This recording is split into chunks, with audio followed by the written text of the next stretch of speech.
చిన్న ప్రార్థన చేసుకుందామండి. ప్రార్థన. పరలోకమందున్న మా తండ్రి, ఈ ప్రత్యేకమైన కృతజ్ఞత కూడికలలో తండ్రి ఎవరునూ శ్రోతలకు ఉండిపోక చరిత్రలో మీరు మాకు చేయబోతున్న ప్రతి కార్యం పట్ల మేము ఎలాంటి కృతజ్ఞత కలిగి ఉండాలో తండ్రి జరిగిన చరిత్రలోంచి కొన్ని దృష్టాంతాలు మేము మాట్లాడుకొనిచుండగా మాతో అందరితో మీరు మాట్లాడండి. ఎవరునూ శ్రోతలుగా ఉండిపోక తండ్రి, ఇవి దేవుడు మా కోసమే మాట్లాడుతున్నాడని తండ్రి గ్రహించుకునే ధన్యత ఇవ్వండి. మమ్మల్ని నడిపించండి. బలహీనులము, దౌర్భాగ్యులము తండ్రి, మీ కార్యములు గుర్తించలేని అనురాగరహితులము తండ్రి మరొక్కసారి మా కృతజ్ఞత ఏ విధంగా చెల్లించాలో మీకు లోబడి బ్రతికితే తండ్రి మా జీవితాన్ని మరలా ఒక నూతన వైభవంగా ఎలా మారుస్తారో మా ముందున్న పితరుల చరిత్ర మేము చూస్తున్నాం. మాతో మా అందరితో మీరు ఉంటారని కోరుతూ క్రీస్తునామని ప్రార్థన సమర్పిస్తున్నాం తండ్రి. ఆమేన్. చాలా సంతోషం. త్వరగా కొన్ని విలువైన సంగతులు మనం విందాం. నా వాయిస్ అందరికి క్లియర్గా ఉందా? చివరి వరకు ఓకే. ప్రత్యేకమైన కృతజ్ఞత సభలు టైటిల్ మరి ఎవరు పెట్టారు నాకు తెలియదు. మంచి టైటిల్ పెట్టారు. దేవుడి పట్ల కృతజ్ఞత కలిగి ఉండాలి, కృతజ్ఞత భావంతో జీవించాలి. దాని గురించి అన్న ఇప్పటివరకు ప్రస్తావన తీసుకొచ్చారు. దేవుడు మన పట్ల చేస్తున్న కార్యాలు అన్నీ కావు. వీస్తున్న గాలి కానీ, కనబడుతున్న సూర్యుడు కానీ, జరుగుతున్న ప్రకృతి కదలికలు కానీ ఒక్కటేంటి, కనబడని ప్రతి కార్యము మనకు పట్ల దేవుడు చేస్తున్న దాన్ని మనం గుర్తించలేనప్పుడు కృతజ్ఞత లేని వరం అయిపోతాం. దేవుడు మన పట్ల కార్యాలు చేయడం అంటే ఇప్పటికిప్పుడు అప్పులు తీరిపోవడం అనుకుంటాం. దేవుడు మన పట్ల కార్యాలు చేయడం అంటే వెంటనే మన జీవితాల్లో ఏదో ఒక అద్భుతం జరిగిపోయి ఆర్థికంగా అభివృద్ధి పొందడం అనుకుంటాం. దేవుడు మనకి కృతజ్ఞత తెలియజేసే కార్యాలు ఏంటంటే స్టిల్ నౌ, ఇంకా లైఫ్లో ఉన్నాం గుర్తుపెట్టుకోండి. ఇంకా మనుషుల లెక్కల్లో మనం కొనియాడబడుతున్నామంటే ఆయన ఎడల మనం ఎంతైనాను కృతజ్ఞత కలిగి జీవించాలి. దీని గురించి మనం మాట్లాడుకుంటూ ఈ బేస్మెంట్లో అలా నిలబడండి. జాగ్రత్తగా మనం చూడగలిగితే ఒక అధ్యాయాన్ని టచ్ చేసి మనం మూలాలకు వెళదాం. నా వాయిస్ అందరూ క్లియర్గా ఉందిగా? ఓకే. మొదటి రాజుల గ్రంథం 17వ అధ్యాయం. మొదటి రాజుల గ్రంథం 17వ అధ్యాయం మొదటి 2 వచనాలు చదువుదాం. మొదటి రాజుల గ్రంథం 17వ అధ్యాయం మొదటి 2 వచనాలు. మొదటి రాజుల గ్రంథం 17వ అధ్యాయం మొదటి 2 వచనాలు. ఎవరైనా చదవండి ఎవరో ఒకరు. అంతట గిలాదు కాపరస్తుల సంబంధియును తిస్బీయుడైన ఏలియా ఆహాబు నద్దకు వచ్చి, యవన సన్నిధిని నేను నిలబడి ఉన్నానో ఇశ్రాయేలు దేవుడైన ఆ యెహోవా జీవము తోడు, నా మాట ప్రకారం అవునుగాక, ఈ సంవత్సరములో మంచైనను వర్షమైనను పడదని ప్రకటించను. పిమ్మట యెహోవా వాక్కు అతను ప్రత్యక్షమై, నీవిచ్చడి నుండి తూర్పునకు పోయి యొర్దానుకు ఎదుటనున్న కెరోతు వాగు దగ్గర దాగియుండు. మాగుతాం. దేశం బాగా వినండి. చరిత్ర దేశము కృతజ్ఞతను మర్చిపోయి పూర్తిగా బతుకుతున్న టైంలో దేవుడు ప్రకృతిని స్తంభింపజేశాడు. దేవుడు కొన్నిసార్లు మనుషులకు బుద్ధి చెప్పాలంటే 5 ఏళ్ళు నోట్లోకి వెళ్ళలేకుండా ఒక్కసారి అడ్డగించాడు. దెబ్బకు దేవుడు గుర్తొస్తాడు. అసెంబ్లీ స్థాయి వరకు బాగా వినండి. అసెంబ్లీ స్థాయి వరకు, పార్లమెంటు స్థాయి వరకు రాజకీయ రంగైన పొలిటికల్ సైన్స్ రోడ్డు మీదకి రావాలన్నా దానికి సూత్రం ఒకటే: పడే వర్షాలు పడవకూడదు, కురిసే వర్షాలు కురవకూడదు, ఏదైతే మంచు పడుతుందో మంచు పడకూడదు. ఏ పంట మనుషులకు ఎప్పుడైతే అందలేదో మనుష్యుడికి దేవుడు గుర్తొస్తాడు. చాలా కాలం క్రితం మీకు గుర్తుందో లేదో, టమాటాకాయ కేజీ అంటే టమాటోల కేజీ ఆకాశాన్ని అంటే. ఉల్లిపాయలు బాగా వినండి. ఉల్లిపాయలు పెళ్ళికి గిఫ్ట్ ఇచ్చారు, తట్లో పెట్టి. చూసారు లేదు మీరు? ఉల్లిపాయల గిఫ్ట్, అలాగే టమాటాల గిఫ్ట్లు ఇచ్చారు. ఇంకా నేను వంకాయలు కూడా ఇవ్వలేదు. అంటే కాయగూరల రేటు ఒకేసారి పెరిగిపోయింది. ఆ టైంలో ఒక ప్రభుత్వం ఉంది, పేరు నేను చెప్పను. చాలా వాదోపవాదాలు జరుగుతున్నాయి. ఎవరైతే ఉన్నారో అధికారులు ఉన్న ఎమ్మెల్యే లేచి నిలబడి, మేము వచ్చిన తర్వాత ఇలా చేసాము, వచ్చిన తర్వాత అలా చేసాము, మేము రోడ్లు వేయించాం, అది చేసాం, ఇది చేయించాం, ఇక రకరకాల ఓకదుమ్ముడి కార్యక్రమం ఉంటుంది చూస్తారు. వాళ్ళు చెప్పుకుంటున్నారు, మా ప్రభుత్వం ఇది 2 ఏళ్ళు ఇది చేసింది, లేదా 3 ఇయర్స్లో ఇది చేసిందని చెప్పుకుంటున్న టైంలో ప్రతిపక్షంలో ఉన్న ఒక నాయకుడు ఎమ్మెల్యే లేచి ఊరుకోవయ్యా అన్నాడు. అప్పట్లో మన రాష్ట్రం కలిసి ఉండేది. అంటే తెలంగాణ, ఏపీ. ఆ టైంలో అసెంబ్లీ చర్చా వేదికలు జరుగుతున్నప్పుడు లేచి నిలబడి ఒక ఆయన అన్నాడు, ఊరుకో, మీ ప్రభుత్వం వచ్చిన తర్వాతే కాయగూరల రేటు పెరిగిపోయింది, మీ ప్రభుత్వం వచ్చిన తర్వాత నిత్యావసరాల ధరలు పెరిగిపోయాయి, మీ ప్రభుత్వం వచ్చిన తర్వాతే ఉన్న పాటను ఒక సగటు మానవుడు ఈరోజు గుప్పిడి మెతుకులు తినడానికి ఇబ్బంది, మీ ప్రభుత్వం వచ్చిన తర్వాత వర్షాలు పడ్డం మానేశాయి, మీ ప్రభుత్వం వచ్చిన తర్వాత పంటలు దిగుబడిపోయింది, మీ ప్రభుత్వం వచ్చిన తర్వాత నదుల్లో పూర్తిగా నీరు ఆవిరైపోయిందనగానే ప్రతిపక్షంలో ఉన్న ఎమ్మెల్యే మాట్లాడుతున్నప్పుడు అధికారంలో ఉన్న ఎమ్మెల్యే ఇలా అన్నాడు, తెలంగాణ స్లాంగ్లో, ఆగవయ్యా అన్నాడు. ఎందుకంటే ఇలా అలాగే మాట్లాడతారు అక్కడ. ఆగవయ్యా అని చెప్పాడు. ఏంటంటే, ఎట్టా చెప్తాను, ఆగో, నువ్వేమో వర్షాలు పడలేదంటావు, నువ్వేమో ఇది అంటావు, నువ్వేమో అదంటావు.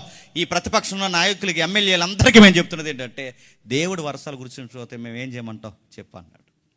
బాగా వినండి, మా ప్రభుత్వం బాగానే పరిపాలించాలనుకుంది, కానీ దేవుడు వర్షాలు కురిపించకపోతే మమ్మల్ని ఏం చేయమంటామంటే, అసెంబ్లీ స్థాయిలో ఎవరి కోసం డిస్కషన్ జరుగుతుంది చెప్పనా, దెబ్బక దేవుడు గుర్తొచ్చాడు. గుర్తుపెట్టుకోండి, బాగా వినండి.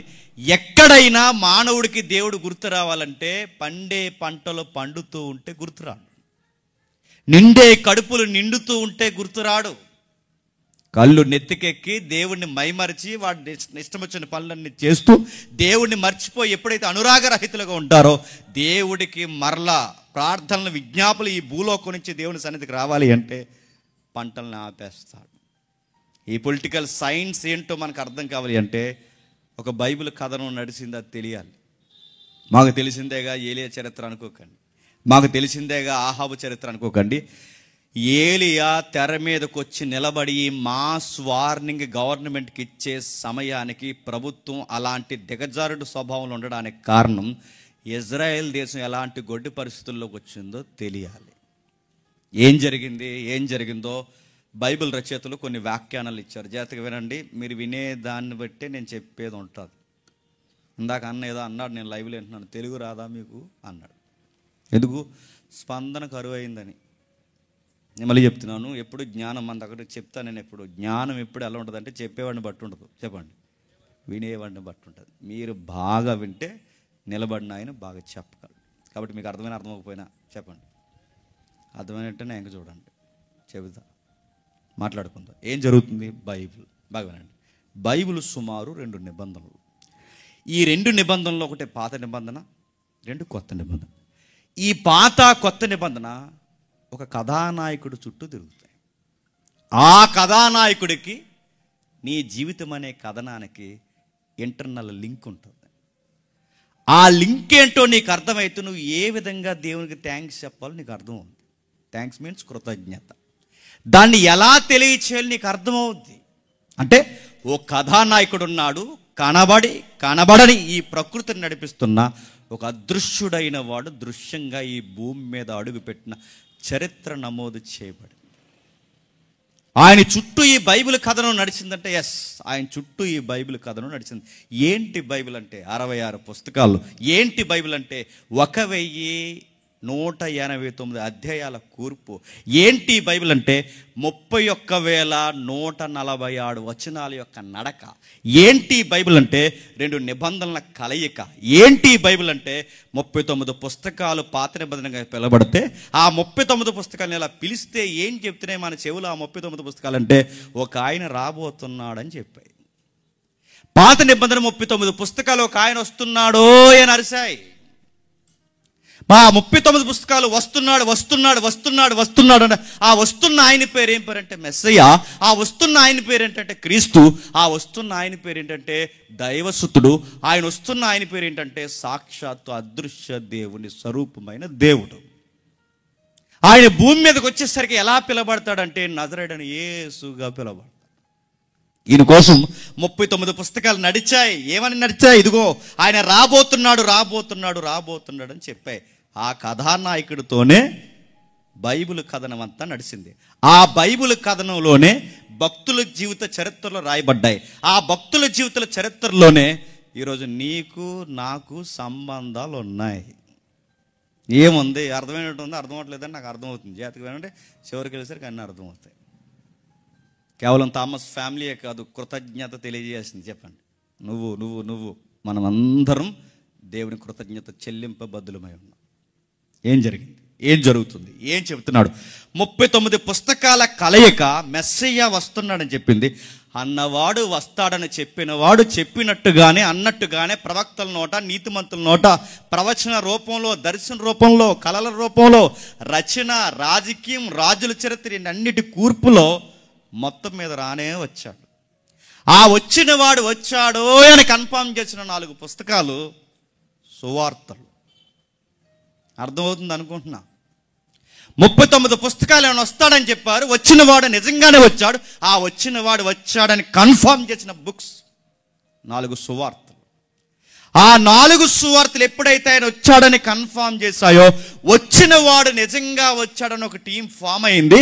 ఆ ఫామ్ అయిన టీంని అపోస్తులు అన్నారు. ఆ అపోస్తులు ప్రచారానికి దిగారు. వాళ్ళ ప్రచారం నిజంగా జరిగించారు. దిగువ స్థాయి నుంచి ఎగువ స్థాయి వరకు, అంటే సామాన్యుల దగ్గర నుంచి సామంతుల వరకు, రాజుల వరకు ఆయన వచ్చాడో అని కన్ఫర్మ్ చేసి ప్రచారం చేస్తే, ఆ ప్రచారాన్ని రికార్డ్ చేస్తే, ఆ రికార్డ్ చేసిన పుస్తకం పేరు అపోస్తుల కార్యం.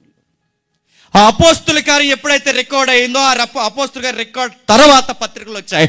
ఆ పత్రికలు సుమారు యోరా పత్రిక వరకు నడిచాయి. రోమా పత్రిక నుంచి యోధా పత్రిక వరకు. ఈ రోమా పత్రిక నుంచి యోధా పత్రిక నడిస్తే ఏం చెబుతున్నాయి పత్రికలు అంటే, కృపలో వచ్చాం, కృపలో బ్రతుకుతున్నాం, కృప వల్లే రక్షింపబడ్డాం, కృప కలిగిన దేవుడు మన మీద జాలి చూపాడని పత్రికలు అడుగడుగునే చెప్పకనే చెప్పాయి.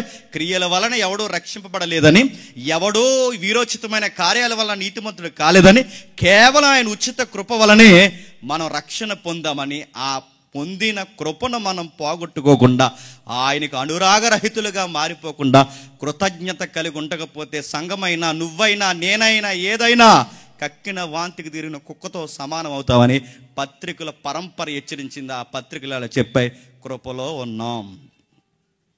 యోధా పత్రిక తర్వాత ఒక రెవల్యూషన్ అనే గ్రంథం మనకు స్టార్ట్ అవుతుంది. హెచ్చరిక గ్రంథం, ప్రకటన గ్రంథం. ఏం చెప్పింది ప్రకటన గ్రంథం? ప్రకటన గ్రంథం ఇలా ఉంది, రాజులకు రాజు, ప్రభులకు ప్రభువు, ప్రపంచాన్ని ఎలా ఏలబోతున్నాడో, ఎలా ఏలుతున్నాడో, ఎప్పుడు రాబోతున్నాడో, వధువు సంఘమైన కన్య అయిన సంఘాన్ని ఎలా సిద్ధంగా ఉండాలో ప్రకటన గ్రంథం హెచ్చరిక చేస్తూ బైబిల్ ముగిసిపోయింది. అర్థమైందిగా? 39 పుస్తకాలు వస్తున్నాడో అని చెప్పాయి, వచ్చిన వాడు వచ్చేసాడో అని చెప్పాయి 4 సువార్తలు. ఆ వచ్చిన వాడు నిజంగా వచ్చాడని ఏజెంట్లు లేదా విట్నెస్ లేదా సాక్షులు బయలుదేరారు. ఆ బయలుదేరిన వారు నిజంగా ఎలా ప్రచారం చేశారో అపోస్తుల కార్యం రికార్డ్ చేసింది. రికార్డ్ చేయబడిన తర్వాత మనుషులు గుంపులు గుంపులుగా రక్షింపబడితే, రక్షింపబడిన వారు కృపలో రక్షింపబడ్డాం, కృపను పోగొట్టుకోకండి అని చెప్పడానికి పత్రికలు రాయబడ్డాయి. రాయబడిన తర్వాత చిట్ట చివరి గ్రంథమైన ప్రకటన గ్రంథం ఏమందంటే, ప్రభుల ప్రభు, రాజులకు రాజు త్వరలోనే మనల్ని అందరినీ తీసుకెళ్ళడానికి రాబోతున్నాడు, తన పరిపాలన మరింత పూర్తిగా స్థిరపరచబోతున్నాడని ప్రకటన గ్రంథం చెప్పింది. 5 పాయింట్లు గుర్తుపెట్టుకుందాం. 1 ప్రవచనం, 2 పరిచయం, 3 ప్రచారం, 4 ప్రభావం, 5 ప్రభుత్వం. ఇదే బైబిల్. ఈ ఎంటైర్ స్టోరీలో ఎవరిని కార్నర్ చేస్తుంది ఈ బైబిల్ అంతా అంటే, దైవసుతుణ్ణి, దేవుని కుమారుణ్ణి. ఆ దేవుని కుమారుడు ఈ భూమి మీదకి రావాలంటే, జగత్తు పునాది వేయబడక మునుపే మీ అమ్మ, మా అమ్మ, మీ నాన్న, మా నాన్న, నీ కుటుంబం, నా కుటుంబం, అసలు మనకి అడ్రస్సే లేకముందే మనకంటూ ఒక అడ్రస్ ఉండాలని జగత్తు పునాది వేయబడక మునుపే మన అడ్రస్ ఇది అని నియమించుకున్న వ్యక్తి ప్రభు అయిన యేసుక్రీస్తు. ఆయనలో సృష్టింపబడిన వారు, ఆయనలో రప్పింపబడిన వారు, అంటే ఈ సృష్టిలో క్రియేట్ చేయబడిన వ్యక్తులు, ఆయనలో సృష్టింపబడి ఉనికి కలిగిన మనం ఆయనలో ఎలా రావాలో ఒక టైం లైన్ ఏర్పరిచాడు. నువ్వు నేను 2024లో ఇక్కడ ఉండాలని జగత్తు పునాది వేయబడక మునిపే ఆయన ప్లాన్ ఆఫ్ యాక్షన్లో ఉన్నాం మనం. అలా రావాలి అంటే, ఇక్కడ నువ్వు కూర్చోవాలంటే, ఇక్కడ నేను మైక్ కట్టుకుని మాట్లాడాలి అంటే, ఇక్కడ నువ్వు చదువుకోవాలన్నా, ఉద్యోగం చేయాలన్నా, సంసారం చేయాలన్నా, అక్కడ నువ్వు ఉండాలన్నా, ఇక్కడ నేను ఉండాలన్నా, వీటన్నిటికీ ఒక బిగ్ స్టోరీ ఉంది. ఆ బిగ్ స్టోరీలో ఒక హీరో, నజరేయుడైన యేసు. ఆ హీరోతో పరిచయాలు పెట్టుకోవడానికే, ఆ రాజుతో పరిచయాలు పెట్టుకోవడానికే, ఆ రాజుని మన జనరేషన్లో అయినా, ముందు జనరేషన్లో అయినా, ఏ తరంలోనైనా ఆయన ఎక్స్పోజ్ చేయడానికి కొన్ని క్యారెక్టర్స్ కావాలి. ఆ క్యారెక్టర్స్ ఎవరంటే, అందులో ఏబేలు ఉన్నాడు. ఆ క్యారెక్టర్స్లో ఎవరున్నారంటే, అబ్రహాం ఉన్నాడు. ఆ హీరోని పరిచయం చేయడానికి పూర్వకాలం నుంచి ఆ హీరోకి రావడానికి డయాస్ సిద్ధం చేయడానికి ఎవరున్నారంటే ఇస్సాకు ఉన్నాడు, యాకోబు ఉన్నాడు, దావీదు ఉన్నాడు, సొలొమోను ఉన్నాడు. వ్యక్తుల చరిత్ర నడిచింది. తనను తాను ఈ లోకానికి పరిచయం చేసుకోవడానికి కాలము సంపూర్ణమైనప్పుడు రాజకీయాన్ని, వ్యవస్థని అన్నిటినీ పరిపూర్ణం చేసి ఈ భూమి మీదకి రావడానికి రంగస్థలం సిద్ధం చేశాడు. ఆ రంగస్థలం సిద్ధం చేసే స్థలంలో రణరంగంగా యుద్ధ భీకరమైన ఒక వైభవంలాగా రోజు రోజుకి ఇజ్రాయేల్ దేవునితోనే యుద్ధం అన్నట్టు తయారైన టైంలో ఒక రెబల్ ప్రాఫిట్ వచ్చాడు. ఆయన పేరు ఏలియా. ఏంటా ఏలియా? ఎందుకంత మాస్ వార్నింగ్ ఇస్తున్నాడు? రాజు ముందు నిలబడి ఆయన సన్నిధులు నిలబడి రాజు దర్బార్లో నిలబడి ఇలా అంటున్నాడు. ఏమని? రాజు దర్బార్లో నిలబడి ఇలా అంటున్నాడు, యవన సన్నిధిని నేను నిలబడి ఉన్నాను అంటున్నాడంటే నిలబడిందేమో రాజు సన్నిధిని, కానీ ఆయన అంటున్న మాట చెప్పనా, నేను నిలబడింది నీ సన్నిధిని కాదు. ఏదో జరుగుతుంది, ఏదో బలంగానే అక్కడ డిస్కషన్ జరుగుతుంది. బహిరంగంగానే ఏలియా గారు వార్నింగ్ ఇస్తున్నారు. ఏం జరిగిందో తెలియాలంటే ఏలియా గారికి ముందున్న 500 సంవత్సరాల చరిత్ర అవుట్లైన్స్ తెలియాలి. మాకు అవుట్లైన్స్ వద్దండి, మాకు ఫుల్ డీటెయిల్ కావాలంటే 500 సంవత్సరాలు అవుద్ది. నువ్వు ఉండవు, చెప్పండి, నేను ఉండు. అందుకే జస్ట్ బ్రీఫ్గా అవుట్లైన్స్ మాట్లాడుకుందాం. ఏముంది 500 చరిత్ర అంటే?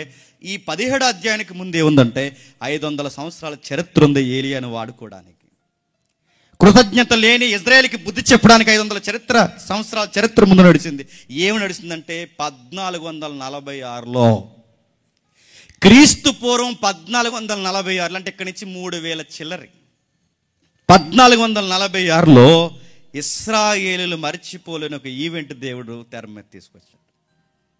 అది అక్షరాలు క్రీస్తు పూర్వం 1446.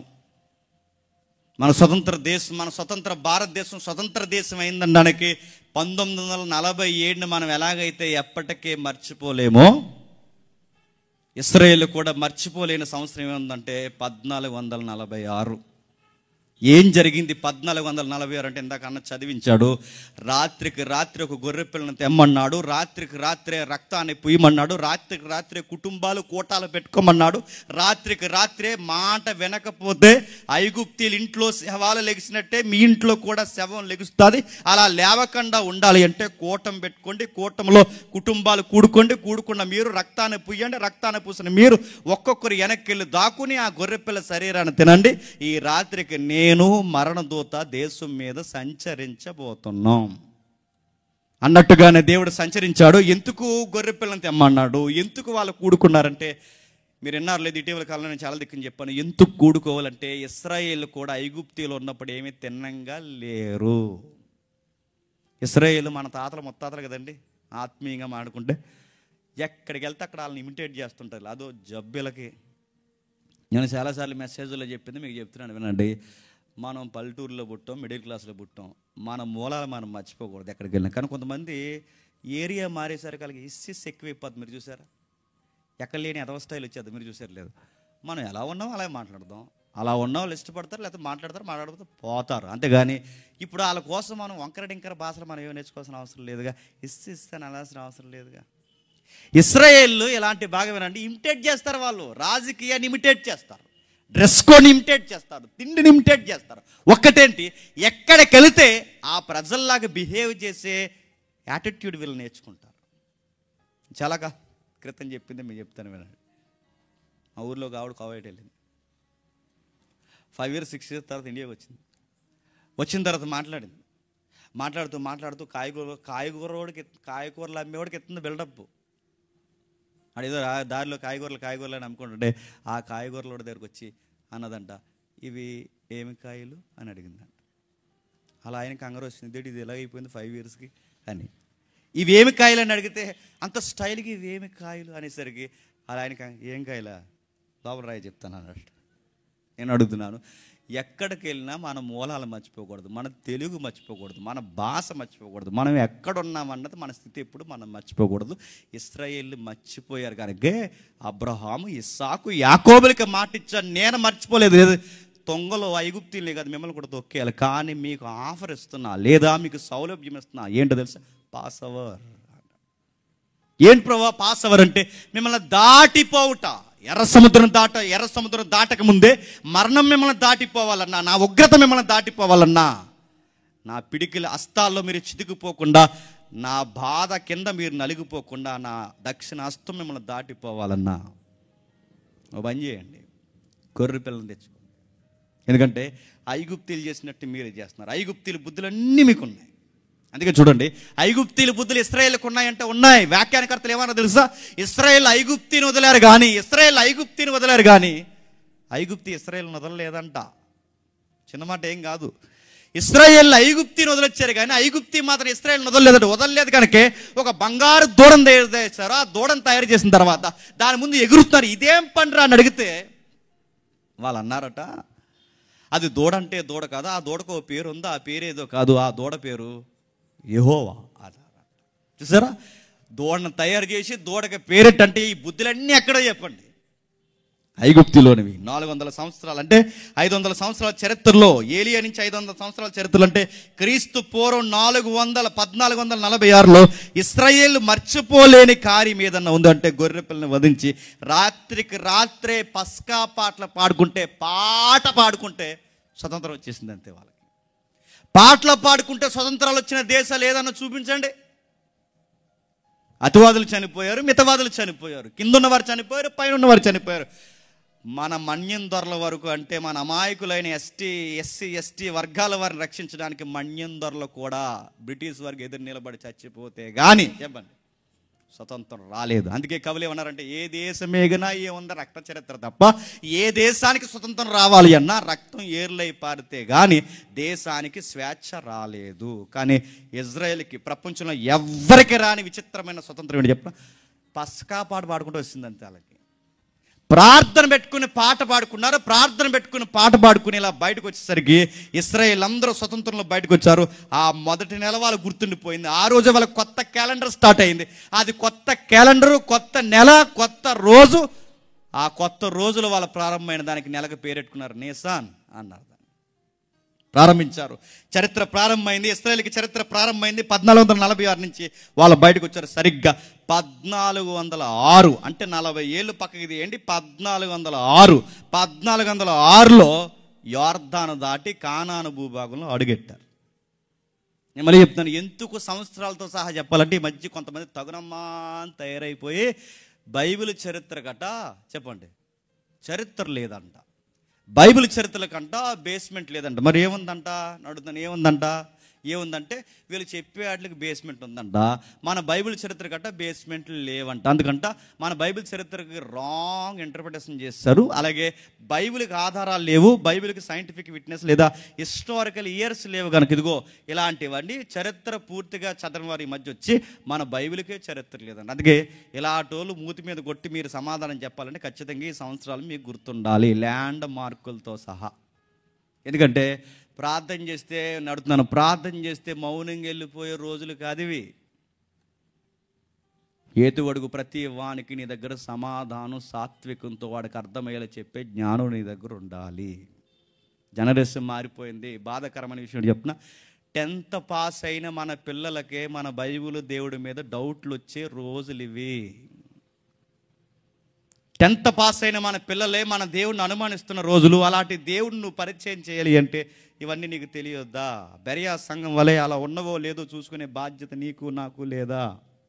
అందుకే క్రీస్తు పూర్వం 1406లో యోర్దాను నది వాగ్దాన భూభాగంలో అడుగుపెట్టడానికి అధికారికంగా యోర్దాను నది దాటారు, ఎర్ర సముద్రం దాటి 1406లో యోర్దాను నది దాటారు, సముద్రము దాటారు, నది దాటారు.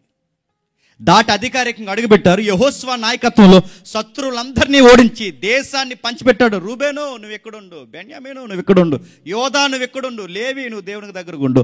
ఒక్కొక్కరికి ఎక్కడెక్కడ ఉండాలో ఎవరు భూభాగాల వాళ్ళకి డాక్యుమెంట్లు ఇచ్చినట్టు ఇచ్చేసాడు అంతే. దేశమంతా ఇవ్వబడింది. సరిగ్గా ఆ యెహోషువ నాయకత్వం అయిపోయిన తర్వాత 350 సంవత్సరాలు అధికారికంగా 350 సంవత్సరాలు జడ్జెస్ టైంలో నడిచింది. 350 సంవత్సరాలు అధికారికంగా న్యాయాధిపతులు పరిపాలించారు. అదే టైంలో ఇశ్రాయేలు దేవునితో గొడవెట్టుకున్నారు. ఎవరితో? దేవునితో. మర్చిపోద్దు, థ్యాంక్స్ ఎలా మర్చిపోతున్నారో వీళ్ళు.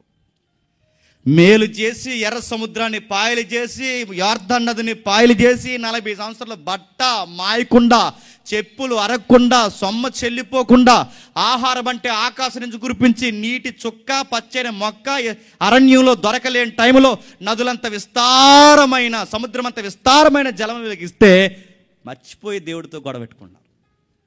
కృతజ్ఞత మర్చిపోయారు, దేవుడితో గొడవ దిగారు. ఎప్పుడు న్యాయాధిపతుల కాలం ముగుస్తుంది, ఆ కాలం ముగుస్తున్నప్పుడు అదే టైంలో ఇశ్రాయేలుతో గొడవ దిగారు.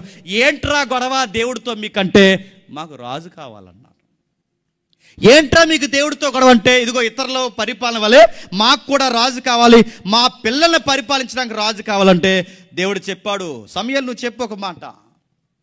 నా మనసులో మాట నీకు బయటికి చెప్పకపోయినా మౌనంగా బైబిల్ రచయితల చేత దేవుని మనసు అక్కడ ఉంటుంది, మీరు చదవని ఇంటికి వెళ్ళిన తర్వాత. సమూయేలు యొక్క కుటుంబం వల్లే ప్రజల్లో విప్లవం స్టార్ట్ అయిపోయింది. సమూయేలు ఉన్నంతకాలం ఎవడో రాజు కావాలని అడగలేదు. సమూయేలు న్యాయాధిపతికి ఉన్నంతకాలం ఎవడో మాకు న్యాయాధిపతి కావాలని అడగలేదు. సమూయేలుకి వయసు అయిపోయింది, సమూయేలు గద్దె దిగాడు, సమూయేలు కొడుకులు తెర మీదకి వచ్చారు. పండిత గర్భాన పరమ సొంట్లో పుట్టారు అన్నట్టు ఈ సమూయేలు కొడుకులు ఇద్దరు ఎప్పుడైతే సింహాసనం మీదకి వచ్చారో, వీళ్ళిద్దరూ సింహాసనం మీదకి వచ్చేసరికి భక్తి లేని, దైవ భయం లేని ఇలాంటి వారు లంచాలకు మరిగి దొంగ తీర్పులు ఇస్తే సామాన్యులు నలిగిపోయి ఆ నోట ఈ నోట మాట్లాడుకుని ఒక మాట అన్నారు, ఇలాగే మనం వదిలేస్తే దేశం ఇంకా చంద్రవందర అయిపోయి ఈ కుటుంబం మనల్ని నియంత్ర పరిపాలనతో చేసి చివరికి మనం చంపేస్తారు. అందుకే సమూయేలు ఉండగానే మనం ఏదో తెలుసుకోవాలి, ఈ కొడుకుల పరిపాలన కింద మనం ఉండకూడదని ఏదో ఒక నిర్ణయం తీసుకోవాలని సమూయేలు దగ్గరకు వచ్చారు. నీ కొడుకులు నీ వంటి ప్రవర్తన గల వారు కారు, నీలాంటి విశ్వాసం కలిగిన విశ్వాసం భక్తి వాళ్ళకి లేదు. అందుకే మేము కోరుకుంటున్నది ఏంటంటే మాకు ఒక రాజు కావాలి. ఇప్పుడు చెప్పండి, ఇశ్రాయేలీలో కొత్త స్లోగన్ వచ్చిందంటే, ఇశ్రాయేల్లో పొలిటికల్ వాయిస్ వచ్చిందంటే, ఇశ్రాయేల్లో రాజకీయం యొక్క జెండా మొలిసిందంటే ప్రత్యక్షంగాను పరోక్షంగాను ఏ ఫ్యామిలీ ఎఫెక్ట్ తగిలిందో తెలుసా? సమూయేలు కుటుంబం. ఎప్పుడైతే సమూయేలు కుటుంబం వల్ల ఇశ్రాయేల్లో కొత్త మార్పు వచ్చిందో, రాజు కావాలన్నారు. దేవుడు చెప్పమన్నాడు, సమూయేలు ఒక మాట చెప్పు, వాళ్ళకి ఏం చెప్తావంటే, వాడు గనక మనుషుల్లో మీలో ఒకడే మీకు రాజు అయితే జరగబోయేది ఏంటంటే, వచ్చిన వాడు మేము మీ పిల్లల్ని వాడుకుంటాడు, మీ వయసుకు వచ్చిన పిల్లల్ని పెళ్లి చేసుకుంటాడు, మీ వయసులో ఉన్న పిల్లలతో ఊడిగం చేయించుకుంటాడు, మీ పిల్లలను రథాల ముందు పరిగెట్టిస్తాడు, వాడికి సాకరీ చేస్తాడు, వాడు ఎదుగుతాడు, వాడి కుటుంబం ఎదుగుతుంది, మీరు ఎప్పుడు ఊడిగం చేస్తూ ఉంటారు. ఒక మనిషి మరొక మనిషికి పరిపాలకుడిగా ఎప్పటికీ ఉండలేడు. మీకు నేను పరిపాలకుడిగా ఉన్నాను, 40 ఏళ్ళు మిమ్మల్ని పరిపాలించాను, 40 ఏళ్ళు మిమ్మల్ని పోషించాను, మీ పితరుల దగ్గర నుంచి రాజుగా నేనే వ్యవహరిస్తాను, మీకు అర్థం కావట్లేదని దేవుడు చెప్తే మొత్తం స్టోరీ సమూయేలు ప్రసంగం అంతా విన్న తర్వాత పబ్లిక్ అన్నారంట, మాకు రాజే కావాలన్నారు. తగలెట్టి పడే వాళ్ళకు రాజుని ఇచ్చా అంటే సరిగ్గా 1050లో మొట్టమొదటి రాజు ఇజ్రాయేలుకి రాజు అయ్యాడు. క్రీస్తు పూర్వం 1050లో ఇశ్రాయేలుకి మొట్టమొదటి రాజు అయ్యాడు. సౌలు రాజు ఏం చేశాడు? చెత్తలా పరిపాలించాడు. సౌలు రాజా ఏం చేశాడు? చెత్తలా పరిపాలించడమే కాదు, ఆ పరిపాలనలో అసూయ పడిపోయాడు, ఆ పరిపాలనలో అమాయకుని పరిగెట్టించాడు, ఆ పరిపాలనలో ఒక పిచ్చెక్కిపోయాడు. 2 సంవత్సరాలకే పదవి పిచ్చి పట్టింది, 2 సంవత్సరాలకే అదో రకమైన మనిషి, సాతాను పట్టిన మనిషి, నిలువెత్తు సాతానుగా మారిపోయాడు. ఇంకెవడ ఎదగకూడదు, ఎవడో బాగునకూడదు, ఎవడో ఆయన ముందు పొగడకూడదు, ఎవడిని ఆయనకన్నా ఎక్కువ పొగిడితే తట్టుకోలేడు, ఒక సాతానికి ఏజెంట్గా బినామీగా మారిపోయాడు. చివరికి ఎలా అయిపోయాడంటే సూసైడ్ చేసుకుని చచ్చిపోయాడు. మొట్టమొదటి రాజు, బాగా వినాలి, ఏలియా దగ్గరికి వెళ్తున్నాం. మొట్టమొదటి రాజు ఎలా చనిపోయాడంటే కృతజ్ఞత మర్చిపోయాడు. గాడిదలను కాసుకున్నవాడిని తీసుకొచ్చి కింగ్ ఏం చేస్తే, అరే గాడిదలు కాసుకునే నన్ను ప్రజలను కాచేవాడిగా మార్చాడు దేవుడు, నేను కింగ్ని ఊరకైలేదని ఆయన గుర్తుపెట్టుకుంటే బాగున్ను, కానీ కృతజ్ఞత మర్చిపోయాడు. అదో రకమైన పొగరు వచ్చింది దానికి. ఆ తర్వాత ఏం జరిగిందో తెలుసు, దావీదు 10 నుండి 970 వరకు దావీదు పరిపాలించాడు. సౌలు 40, దావీదు 40. 10 నుండి 970 వరకు దావీదు పరిపాలించాడు. 10 నుంచి 970లో దావీదు చనిపోయాడు. మాట్లాడుకుందాం దావీదు కోసం 2 మాటలు. దావీదు చనిపోయిన తర్వాత తెర మీదకి విచిత్రమైన ఒక రాజు వచ్చాడు. తెర మీదకి మనకు తెలుసు, రాజు అయిన సొలొమోను. ఆయన చరిత్ర అంతా బాగా వినండి. 40 సంవత్సరాల చరిత్ర మళ్ళీ నడిచిందంటే, సౌలు 40, దావీదు 40, సొలొమోను 40, 120 సంవత్సరాల దేశం ములుగుతూనో అట్టాగు ఈ ముగ్గురు పరిపాలన ఐక్యంగానే ఉంది. సొలొమోను పరిపాలన ఏం జరిగిందంటే, సొలొమోను కొరకు బైబిల్ రాజుల చరిత్ర 11 అధ్యాయాలు కేటాయించింది. ఎన్ని అధ్యాయాలు? 11 అధ్యాయాలు. ఈ 11 అధ్యాయాల చరిత్రలో సొలొమోను యొక్క చరిత్ర ఎంత సుదీర్ఘంగా ఎందుకు రాశాడంటే, నీకు నాకు గుర్తుండిపోయే ఒక పాఠం మనం నేర్చుకుని కృతజ్ఞత అనురాగ రహితులుగా అయిపోతే, కృతజ్ఞత లేని వారికి అయిపోతే, సొలొమోను లాంటోడో ఏమైపోయాడో ఒక చరిత్ర 11 అధ్యాయాలు రాశాడు. ఎందుకన్నా మంచిది, 11 అధ్యాయాలు బ్రీఫ్గా ఒకసారి టచ్ చేద్దాం. ఏముంది 11 అధ్యాయాల్లో ఏముందో తెలుసు మనకి. సొలొమోను రాజు అయ్యే ముందు మొదటి రాజుల గ్రంథం మొదటి అధ్యాయం తీయొద్దు. మొదటి రాజుల గ్రంథం మొదటి అధ్యాయం నా వైపు చూడండి, తీయొద్దు. మొదటి రాజుల గ్రంథం మొదటి అధ్యాయంలో బెత్షెబ వచ్చింది దావీదు గారి దగ్గరికి. దావీదు గారికి వయసు అయిపోయింది, ఎట్ట కోసం అమ్మాయిని తీసుకొచ్చారు, చలికి వరిగిపోతాడు, మళ్ళీ ఏ అమ్మాయిని టచ్ చేయలేదు, ఎందుకంటే లైఫ్ ఎక్స్పీరియన్స్ ఉంది ఆయనకి, మొట్టికాయలు గట్టిగా తిన్నాడు. ఆ టైంలో ఆయనకి వయసు అయిపోతుంది, రకరకాల పన్నాగాలు పన్నుతున్నారు. దావీదు గారు ఇంకా బతుకుండగానే సింహాసనం ఎలా కాసేయాలని ఎవడకాడే రంగురంగుల రాజకీయాలు ఎదిగేశారు. ఆ టైంలో ముక్కుతూ మూలుగుతూ ముక్కు ఎగరేసుకుంటూ వచ్చింది ఈవిడ. ఎవరు చెప్పండి? బెత్షెబ. ఎందుకు అలా ఉన్నావు అని అడిగాడు. రాజా, మీకు విషయం చెప్పు. ఏంటి ఆ విషయం, ఏం చెప్పాలని అడిగితే అప్పుడు చెప్తున్నాడు. ఏమని చెప్తున్నాడు తెలుసా? అమ్మగారు, అయ్యగారు మేము పిలుస్తున్నారు, అదే రాజుగారు లోపల తీసుకొచ్చారు. ఎందుకు అలా బాధపడుతున్నారు? మీకు విషయం చెప్పాలి. మీరు నేను కలిసి తప్పు చేసినప్పుడు మొట్టమొదటి కుమారుడు చనిపోయాడు. ఇప్పుడు అదంతా ఎందుకు చెప్తున్నావు అన్నాడు. అంటే అది కాదు సార్, మీకు కొన్ని విషయాలు చెప్పాలి. తర్వాత రెండో వాడు పుట్టాడు, అతగాడు సొలొమోను. దేవుడు కూడా పుట్టకముందే ఆ అబ్బాయి పేరు కూడా చెప్పాడు. మీరు కూడా మాట ఇచ్చారు, నా తర్వాత సింహాసనం ఎక్కుతాడని. కానీ ఆడెవడో సింహాసనం ఆల్రెడీ ఎక్కేశాడు, పరిపాలిస్తున్నాడు. నా కొడుకు రాజు కాకపోతే రేపు నువ్వు వెళ్ళిపోయిన తర్వాత నన్ను ఎప్పటికీ ఒంపిడిగత్తిగానే చూశారు, నన్ను ఎప్పటికీ పనికిరాని దానిగానే చూశారు. ఇప్పుడు నువ్వు ఉండగానే నా గౌరవం లేకుండా పోతే రేపు నువ్వు వెళ్ళిపోయిన తర్వాత, రాజుగా మీరు వెళ్ళిపోయిన తర్వాత నన్ను ఎవడు చూస్తారు? నా కొడుక్కి, నాకు లేదా నా కొడుక్కి అధికారం లేకపోతే నా అడ్రస్ కూడా ఇక్కడ ఉండేవారు. నా కొడుకు రాజు అవ్వాలంటే నేను మాట ఇచ్చాను, నా దేవుడు కూడా ఆ అబ్బాయి మీద ప్రణాళిక ఉంది అనగానే ఈ లోపల నాతాను ప్రవక్త వచ్చారు. అయ్యా రాజుగారు, నాతాను ప్రవక్త వచ్చారంటే పిలిపించండి. నాతాను ప్రవక్త వచ్చాడు. నాతాను ప్రవక్తతో మాట్లాడారు. అయ్యా నాతాను గారు, దావీదు గారు చెప్తున్నారు, సొలొమోను నెట్ అయినా సరే రాజు చేయాలంటే చేద్దాం సార్. పట్టాభిషేకం అందించారు. మొదటి అధ్యాయం పిలిపించి నాతాను ప్రవక్తతో మాట్లాడుకున్న తర్వాత మొదటి అధ్యాయంలో జరిగింది చెప్తున్నా, బెత్షెబాకి, దావీదు గారికి సొలొమోను రాజు అవ్వాలన్న ఒక నడక నడిచింది. అదే మొదటి అధ్యాయం. రెండవ అధ్యాయంలో ఏం నడిచిందంటే, రెండవ అధ్యాయంలో దావీదు సొలొమోను పిలిపించాడు, పట్టాభిషేకం చేయించాడు. ఓ కథనం, పాత జీవిత చరిత్రని తన కొడుకుకి జ్ఞాపకం చేశాడు. నాయనా, కుమారుడా, సొలొమోను నీకు విషయం చెప్పాలి. నేడో రేపో నా ప్రాణం పోయే పరిస్థితులు వచ్చాయి. నా లైఫ్లో కొన్ని ఎక్స్పీరియన్స్లు ఉన్నాయి. నా లైఫ్లో ఉన్న లైఫ్ లెసన్స్ కొన్ని తెలుసు. నువ్వు గుర్తుపెట్టుకో, ఎందుకంటే 40 ఏళ్ళు దేవుడిని ఆనుకుని పరిపాలించిన, అప్పుడప్పుడు జాడమరిచి, అప్పుడప్పుడు దేవుడికి వైదొలిగి, కుడి ఎడమలో చూడకుండా ఉండాల్సి నేను అప్పుడప్పుడు పక్కకు దారి చూసినప్పుడు లైఫ్లో చాలా పెద్ద పాఠాలు నేర్చుకున్నాను. సొలొమోను కొన్ని విషయాలు చెప్పాలి. ఈరోజు నీకు పట్టాభిషేకం జరుగుతున్నప్పుడు నా పట్టాభిషేకం నాకు గుర్తొస్తుంది. నా పట్టాభిషేకం అవమానాల మధ్య జరిగింది. ప్రవక్త వచ్చాడు, ఆ ప్రవక్త పేరు సమూయేలు. మా ఇంటికి వచ్చాడంటే ఆ విషయం నాకు తెలియదు. నేనేమో అడవిలో గొర్రెలు మేపుకుంటున్నాను. మా నాన్నగారిని పిలిచి మీ ఇంట్లో అబ్బాయిలందరిని పిలవండి అంటే, మా పెద్ద అన్నయ్యని పిలిచారు, 2 అన్నయ్యని పిలిచారు, 3 అన్నయ్యని పిలిచారు, 4 అన్నయ్యని పిలిచారు, సుమారు 5, 6, 7 అన్నయ్యని పిలిచారు, 6 అన్నయ్యని. మా అన్నయ్యనన్నీ పిలిచారు. పిలిచిన తర్వాత ప్రవక్తకి దేవుడి చేత డిక్లేర్ సర్టిఫికేట్ రాలేదు. ఇతను కాదని దేవుడు మా అన్నయ్యలందరినీ పక్కన పెట్టారు. ఇంకా మీ ఇంట్లో ఎవడైనా ఉన్నాడని అడిగితే కానీ మా నాన్నకి నేను గుర్తు రాలేదురా. ఒక మాట నేను చెప్పనా, మా నాన్నకి గుర్తు లేని కొడుకు ఎవడైనా ఉన్నాడంటే చెప్పండి, వాడు నేనే. నీ పట్టాభిషేకం నా హయాములో ఇంత రంగరంగ వైభవంగా జరుగుతుంది. నా పట్టాభిషేకానికి అనామకుడిగా నన్ను ఎవరో పెద్ద ఆయన వచ్చాడు, నేను పిలుస్తున్నారంటే ఏం జరుగుతుందో కూడా తెలియదు. ఆ చిన్న వయసులో నన్ను పిలిచారు. పిలిచిన వెంటనే నాకు పట్టాభిషేకం చేయించారు. సమూయేలు ఏమంటున్నాడో నాకు అర్థమయ్యే లోపు కొమ్ముతలని తీశాడు, నా మీద అభిషేకించేలా అన్నాడు. మీ నాన్న పట్టించుకోలేని టైంలో ఆయన నిన్ను పట్టించుకుంటున్నాడు. ఎన్నికలేని నిన్ను ఎంపిక చేసేసాడు. నీ చేతికరణ తీసి రాజదండాన్ని ఇస్తున్నాడు. ఇశ్రాయేలుకి నేను రాజుని చేయబోతున్నాడు. నువ్వు అభిషేకింపడిన రాజువి, ఇశ్రాయేలుకి రాజువి, గుర్తుపెట్టుకుని బ్రతుకు దావీదు అని చెప్పాడు. ఏడ్చాను, గల్లు నేర్చాను. మా నాన్నే, నా కుటుంబమే నన్ను పట్టించుకోకుండా, మా అన్నయ్యలందరూ మిలిటరీ ఆఫీసర్లుగా ఉంటే నేను మాత్రం పశువుల మంద చుట్టూ తిరుగుతూ, నేను మాత్రం గొర్రెల మందల చుట్టూ తిరుగుతూ, ఇదిగో ఇలా తిరుగుతున్న టైంలో నా పనిని చూడలేదు, నా అందాన్ని చూడలేదు, నన్ను ఏది చూడలేదు. దేవుడు ఆయనతో నాకున్న బాండింగ్ చూశాడు. పిలుచుకున్నాడు, అభిషేకించాడు. ఒకే ఒక్క మాట అన్నాడు, నేను రాజుని చేయబోతున్నానని చెప్పాడు. నా లైఫ్ లెసన్ ఒకటి చెప్తున్నాను, గుర్తుపెట్టుకో. ఎప్పుడైతే నేను ఎక్స్పెక్ట్ చేయని బరువు తెచ్చి దేవుడు నా కిరీటంగా పెట్టాడో, ఊరు గుడిసెల్లో బతుకుతున్నాను తీసుకొచ్చి ప్యాలెస్లో ఎప్పుడైతే పెట్టాడో, అప్పుడప్పుడు ఏమరపాటుగా ఉన్నప్పుడు, జీవితంలో పాపం శరవేగంగా నా జీవితంలోకి వచ్చినప్పుడు అడవులు పాలైపోయాను. అనవసరమైన విషయాలు తెచ్చి నెత్తిని పెట్టుకున్నప్పుడు ఊరేగించేశారు నన్ను పట్టుకుని. నీ తండ్రిగా, అనుభవం ఉన్న వ్యక్తిగా, చనిపోయే వ్యక్తిగా చివరికి ఒక మాట చెప్తాను, గుర్తుపెట్టుకో. మనం దేవునితో బాగుంటే మనం బాగుంటాంరా.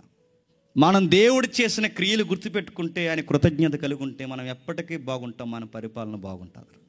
మనం దేవుడికి కృతజ్ఞత మర్చిపోయి ఆయనకి మనం ఏమాత్రం దూరంగా జరిగిన, ఆయన మన చెయ్యి విడిచాడో, మనకి సింహాసనాలు బోడుగోళ్ళ తప్ప ఏం మిగలవరా.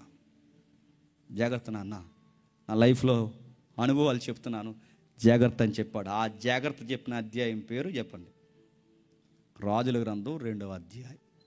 3వ అధ్యాయంలో ఏం జరిగింది? 3వ అధ్యాయంలో మరలా ఒక విచిత్రమైన ప్రణాళిక తెర మీదకి వచ్చింది. 3వ అధ్యాయంలో మనకు తెలుసు, మీకు అంత ఐడియా ఉందనుకుంటున్నాను నేను, అందుకే డీటెయిల్ చెప్పట్లా. 3వ అధ్యాయంలో ఏం జరిగిందో తెలుసు.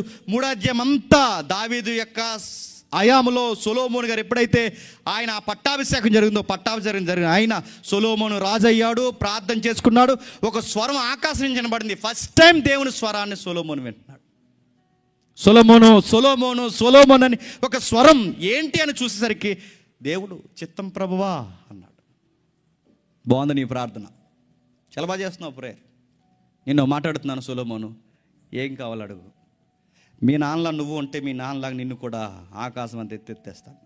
నీకేం కావాలి? భూములు కావాలా? ప్యాలెస్లు కావాలా? ఏం కావాలి చెప్పు. బంగారం కావాలా? ఏం కావాలి సొలొమోను అడిగితే ఊహించుకున్నాడు. బంగారం ఎప్పటికుండదు, భూములు ఎప్పటికుండవు, వైభాగ్యం ఎప్పటికుండదు. కానీ మనతో ఒకటి ఉంటే మనం ఎప్పటికీ లోకం మాట్లాడుకునేలా ఉంటాం. అందుకే ప్రభువా నాకు జ్ఞానం ఈ ప్రభువా అని అడిగాడు. నాకు జ్ఞానం కావాలి ప్రభువా. జ్ఞానం అంటే ఏంటంటే బుక్ నాలెడ్జ్ కాదు, గుర్తుపెట్టుకోండి. ఎక్కడ ఏం మాట్లాడాలో, ఏం మాట్లాడకూడదో, ఒక వస్తువుని ఎలా ఉపయోగించాలో, ఎలా ఉపయోగించకూడదో, ఎవరితో సంబంధాలు పెట్టుకోవాలో, ఎవరితో పెట్టుకోకూడదో ఈ తెలిసే లౌక్యం ఉంటుంది చూసారా, దాన్నే జ్ఞానం అంటారు. ఒక ఆయన పోలుస్తూ ఒక మంచి ఉదాహరణ ఇచ్చాడు. ఇప్పుడు ఈ మొబైల్ ఉంది, నువ్వు వాడుతున్న మొబైలు, దేవుని నమ్మనోడు వాడుతున్నాడు మొబైల్. వాడికి నీకు తేడా చెప్పనా? వాడున్న టెక్నాలజీ జ్ఞానంతో చెడు చూస్తాడు, నువ్వు ఇదే టెక్నాలజీని ఉపయోగించుకుని చెప్పండి దేవుని వాక్యం చూస్తాం. ఇది జ్ఞానం. ఉన్నదాన్ని ఉపయోగించుకుని చెడిపోయే వాళ్ళని సన్నాసగాళ్ళు అన్నారు. చెప్పండి, చెడిపోయే అవకాశాలను ఈ టెక్నాలజీని ఉపయోగించుకుని భక్తి కలిగి జీవిస్తున్నా చూసారా, ఇది జ్ఞానం అంటారు. సొలొమోనుకి దేవుడు ఇలాంటి జ్ఞానం ఇచ్చాడు. సొలొమోను చక్కటి జ్ఞానం పొందుకున్నాడు. 3వ అధ్యాయంలో ఏం జరిగిందంటే సొలొమోను యొక్క జ్ఞానం పొందుకునే ప్రార్థన జరిగింది, దేవుడు ఆశీర్వదించాడు. 4వ అధ్యాయంకి వచ్చేసరికి జ్ఞానంతో వర్ధిల్లిపోయాడు. 4వ అధ్యాయం అంతా జ్ఞానంతో ఎదిగాడు. 5వ అధ్యాయంకి వచ్చేసరికి మా నాన్నగారికి ఒక కోరిక ఉందన్నాడు.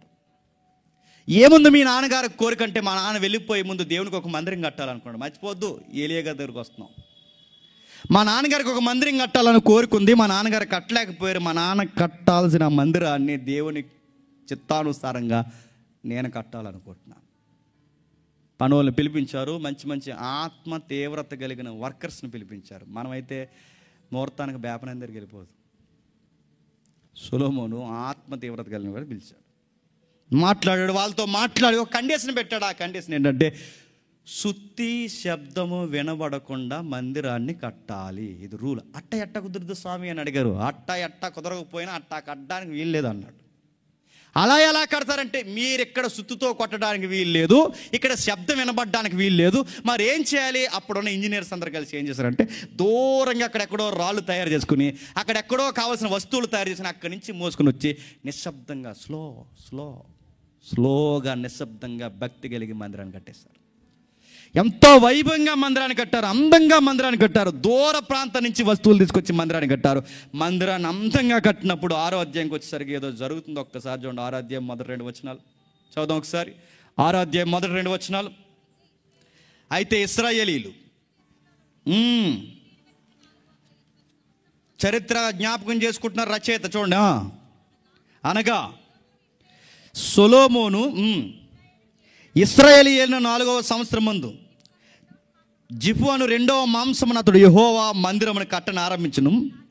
రాజైన సొలొమోను యెహోవా కట్టించిన మందిరము 60 మూరల పొడుగును, 20 మూరల ఎడల్పును, 30 మూరల ఎత్తుగలదై ఉండెను. చెబుతున్నాడు చూడండి, సంవత్సరం చెప్తున్నాడు, ఆ కట్టిన విధానం చెప్తున్నాడు, దాని పొడవు చెప్తున్నాడు, దాని వైశాల్యం ఎంత ఉందో చెప్తున్నాడు.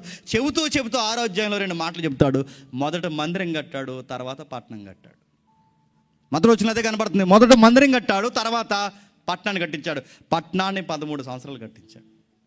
మందిరాన్ని 7 సంవత్సరాలు కట్టించుకున్నాడు. అంటే ముందు మందిరాన్ని కట్టించాడు, తర్వాత పట్టణం కట్టించాడు. అంతా బాగుంది, నడుస్తుంది. 13 సంవత్సరాలు నగరం కట్టాడు, దానికి ముందు 7 సంవత్సరాలు మందిరాన్ని కట్టాడు. 7వ అధ్యాయంకి వచ్చేసరికి 8వ అధ్యాయంకి వచ్చేసరికి 7వ అధ్యాయం దాటి ఇదే చరిత్ర. 8వ అధ్యాయంకి వచ్చేసరికి మందిరాన్ని ప్రతిష్ఠించారు. ప్రతిష్ఠ అంటే మీకు ఏదో గుర్తురాకూడదు, మళ్ళీ లేనిపోని గొడవ. ప్రతిష్ఠ వేరు, ప్రాణ ప్రతిష్టలు వేరు. ప్రతిష్ఠ అంటే, దేవా నీ సన్నిధి ఎప్పటికీ ఇక్కడ ఉంచవయ్యా, మా ప్రార్థన వినగలిగే స్థలముగా మార్చవయ్యా అని ఆ ప్రార్థనతో మందిరాన్ని ప్రతిష్టం ప్రతిష్ఠ. ప్రాణ ప్రతిష్ఠ అంటే ఏంటంటే, ఒక ఆకారాన్ని పెట్టి ఆత్మ ఇందులోకి రావే అని పిలవడం ప్రాణ ప్రతిష్ఠ అంటే. అందుకే విగ్రహాలని ఎందుకు మొక్కకూడదంటే, ప్రాణ ప్రతిష్టలు చేసినప్పుడు ఆత్మను రమ్మంటారు ఎందులోకి చెప్పండి. అందుకే వద్దంటాడు ఆయన. దేవుడా రా ఇందులోకి, దేవుడా రా అంటే దేవుడు రాడు చెప్పండి, ఆడొస్తాడు, ఆడెవడో మీకు తెలుసు. అందుకే వాటి జోలికి పోకూడదు. అందుకే మందిరంలో దేవుడు బాగా వినండి, మందిరం కొరకు ప్రార్థన చేస్తున్నాడు సొలొమోను. మందిరాన్ని ప్రతిష్ఠించాడు, దేవుని సన్నిధిగా మార్చాడు, దేవుని యొక్క ప్రార్థనా స్థలంగా దాన్ని మలిచాడు. ఆ రోజు ప్రతిష్ఠించే రోజు ఏం జరిగింది తెలుసా? 1,45,000 మంది జంతువుల్ని పాప పరిహారార్థపు పశువులు బలిగా ఇచ్చేశాడు. దేశం కొరకు 1,45,000 జంతువుల్ని బాగా వినండి, 1,45,000 జంతువుల్ని బలేశాడంటే రక్తం ఆ రోజు ఎలా పారుంటుంది చెప్పండి? ఏర్లు. జంతువుల రక్తం చేత మందిరం అంతా తడిసింది. ఎందుకు ఇదంతా చేస్తున్నామంటే, నా దేశం పాపాలు నేను మీదేసుకుని దేవుని యొక్క సన్నిధులు నిలబడుతున్న నేను ప్రజలకి బదులుగా వకాల్తా పుచ్చుకుంటున్నాను అన్నాడు. దేవుడు కూడా అదే కోరుకున్నాడు. ఎవడైనా ఇక్కడ ప్రార్థన చేస్తే, ప్రజలందరి పాపాలు మీదేసుకుని ఇక్కడ ప్రార్థన చేస్తే నేను నా చెవి యొగ్గి వింటాను. ప్రజల తరపున ఎవరైనా విజ్ఞాపన చేస్తే నా చెవి యొగ్గి వింటాను. అందుకే పట్టాభిషేకం క్షమించండి, ఏదైతే ఉన్నాడో ప్రతిష్ఠ జరిగించాడు. 1,45,000 జంతువుల్ని బలేశాడు. ఆ బలేసిన తర్వాత ప్రార్థన చేయడం స్టార్ట్ చేశాడు. దేవా పాపాన్ని కడుక్కున్నాం, ఎంతో కొంత మా పాపాలు వాయిదాలు వేసుకుని, ఇదిగో అమాయక జీవుల ద్వారా మా పాపాలకు మేము జవాబుదారిగా ఇదిగో మేము ఉన్నామని ఎదుట విజ్ఞాపం చేస్తున్నాం అంటే దేవుడు మాట్లాడడం స్టార్ట్ చేశాడు. అప్పుడు దేవుడు అన్నాడు 9వ అధ్యాయంకి వచ్చి, మందిరాన్ని చాలా బాగా కట్టావయ్యా అన్నాడు. మీ నాన్నగారు ఉన్నట్టు బాగా వినండి, నువ్వు కూడా ఉన్నట్టు నాకు అనిపిస్తుంది. కానీ ఒక విషయం గుర్తుపెట్టుకో, ఎంత మందిరాన్ని నువ్వు బాగా కట్టినా కృతజ్ఞత కనుక మర్చిపోయావో, సొలొమోను అని చెప్తున్నాను, రెట్టింపు బాధ నీ మీదకి నీ సమాజం మీదకి తీసుకొస్తానేమనుకుంటున్నావు. నువ్వు సరిగ్గా ఉంటే సరే, నువ్వు సరిగ్గా ఉండలేదో దేశాన్ని 2 ముక్కలు చేస్తానేమనుకున్నావు. సొలొమోను నువ్వు బాగున్నప్పుడే నీకు మాస్ వార్నింగ్ ఇస్తున్నా. సొలొమోను గుర్తుపెట్టుకున్నాడు. 10వ అధ్యాయంకి వచ్చేసరికి రచయితలు ఇలా అంటారు, సొలొమోను జీవితంలో మొదటి రాజుల గ్రంథం 10వ అధ్యాయం అనగానే ఎవరెస్ట్ అధ్యాయం అది. సొలొమోను చాలా ఎదిగిపోయాడు ఆ రోజు. ఎంత ఎదిగాడంటే, ఎక్కడో చీకట ఖండమైన ఆఫ్రికా దేశంలో ఉన్న మేడం ఈయన కోసం 2 నెలలు ప్రయాణం చేసి వచ్చిందంట. ఆ మేడం పేరు లేదు కానీ ఏరియా ఉంది, సేబా అంటారు. ఆ సేబ ఎవరైతే వచ్చిందో సుమారు 2 నెలలు ప్రయాణం చేసి, ఆ 2 నెలలు ప్రయాణం చేసిన తర్వాత 2,000 కిలోమీటర్లు, లేదా లెక్కల ప్రకారం ఇంకా మాట్లాడుకుంటే 1,500 మైళ్ళు, 1,500 మైళ్ళు దాటి అంటే కొన్ని వేల కిలోమీటర్లు దాటి వచ్చిందట. ఎందుకు వచ్చావని అడిగితే, మేడం గారు వచ్చారు సార్, పలానా ఆఫ్రికా అంట, మేడం గారు అక్కడి నుంచి వచ్చారు, వచ్చేటప్పుడు ఖాళీగారాలు వచ్చారు, బంగారం టన్నులు తెచ్చారు. ఆవిడ ఏరియాలో ఏవైతే ఫేమస్ ఉందో వజ్రాలు వైడూర్యాలు అన్నీ తెచ్చినప్పుడు ఇవిడితో మాట్లాడుతుంది. ఎందుకు వచ్చిందని అడిగితే ఆవిడ చెప్పిందట, సొలొమోను గారు మంచి జ్ఞానవాక్యాలు చెప్తారట, ఆయన దేవుడు చాలా గొప్పవాడట, ఆయన కట్టించిన మందిరం కోసం మా దేశం వరకు మాట్లాడుకున్నారని. కానీ సొలొమోనుకి ఆశ్చర్యం, తన వైభవం ఎక్కడి వరకు పాకింది తెలుసా? చీకట ఖండమైన ఆఫ్రికా వరకు పాకేసింది. మాట్లాడుకున్నారు, అంతా బాగుంది, ఎదిగిపోయాడు, రాజులు మాట్లాడుకుంటున్నారు, రాణీలు మాట్లాడుకుంటున్నారు, అంతా బాగుంది అనుకునే సమయానికి వాళ్ళ నాన్నని బతిమలాడుకుంటే గాని రాని పట్టాభిషేకం. బాగా వినాలి. ఆయన అనుకోకుండా వచ్చిన వైభవం, తాను ఊహించిన దానికన్నా గొప్ప ఎత్తుగా సొలొమోను మార్చేసిన గొప్ప కార్యము. కృతజ్ఞత మర్చిపోయాడు సొలొమోను. ఏం చేశాడు? ఎంటర్టైన్మెంట్ అనుకున్నాడో, ట్రెండ్ స్టార్ట్ చేద్దాం అనుకున్నాడో, రికార్డు పడుంటుంది అనుకున్నాడో, మరి ఏమనుకున్నాడో తెలియదు కానీ 1000 వాళ్ళ ఏంటని అడగండి. అఫీషియల్ 700, అన్అఫీషియల్ చెప్పండి 300, పెద్దిల్లులు 700 చెప్పండి. మొత్తం మీద 1000 మందిని పెళ్లి చేసుకున్నాడు. ఇంత జ్ఞానాన్ని సొలొమోను ఏం చేశాడంటే తప్పుగా ఉపయోగించాడు. దేవుని యొక్క జ్ఞానము, దేవుని యొక్క వైభాగ్యము, దేవుని యొక్క కృప, దేవుని యొక్క ప్రతిష్ట, దేవుని యొక్క రాజరికాన్ని పొందుకున్న సొలొమోను కృతజ్ఞత మర్చిపోయి దేవుణ్ణి ఆరాధించేవాడు కాస్త దేవతలను ఆరాధించే ఆరాధకుడిగా మారిపోయి. ఎంత విడ్డూరంగా ఉండుంటుందండి ఆ రోజు దేశంలో. మీరు అర్థమవుతుందో లేదో. ఇప్పుడు డేవిడ్ అన్నగారు ఉన్నారు, ఇప్పటివరకు మొదటి వర్తమానం చెప్పారు. వెంటనే అక్కడ మోకాలు వేసి సాపేసి క్యాప్ పెట్టుకుని అల్లాహు అక్బర్ అల్లా అన్నాడు అనుకోండి, అంతే సంగతులు. ఇంకా నేను అడుగుతాను, ఇప్పుడే మొదటి వర్తమానం చెప్పి నా మెసేజ్ అయిపోయినట్టు అన్నితో పాటు నేను కూడా జాయిన్ అయిపోయి ఆ సేరు దేవత ఎక్కడున్నావు రా అన్నాను అనుకో. అడుగుతాను, ఏమైపోయినప్పుడు వింత అయిపోరా, మీరేమైపోతారు అడుగుతున్నా. తలకాయలు తినంగా లేకపోతే తోకలు కుదురుంటాయా? సొలొమోను ఏం డెమో ఇచ్చాడు దేశానికంటే, ఏం డెమో ఇచ్చాడు? ఏం డెమో ఇవ్వడం ఏంటి? సొలొమోను గారు ఇచ్చిన మాదిరి ఏంటి చెప్పిన, దేవుడిని అప్పటి వరకు ఆరాధించి ఎదిగిపోయి దేవుడి యొక్క వెలుగులో రోజు రోజుకి వెలిగిపోయిన సొలొమోను గారు దేవతలతో తిరిగేశాడు. దేవుడు 2 సార్లు మాట్లాడాడు. ఏం జరుగుతుందో ఒక్కసారి 11వ అధ్యాయం రండి, త్వరగా ఈ అధ్యాయాలు ముగిద్దాం. 11వ అధ్యాయం 5వ వచనం. 11వ అధ్యాయం 5వ వచనం.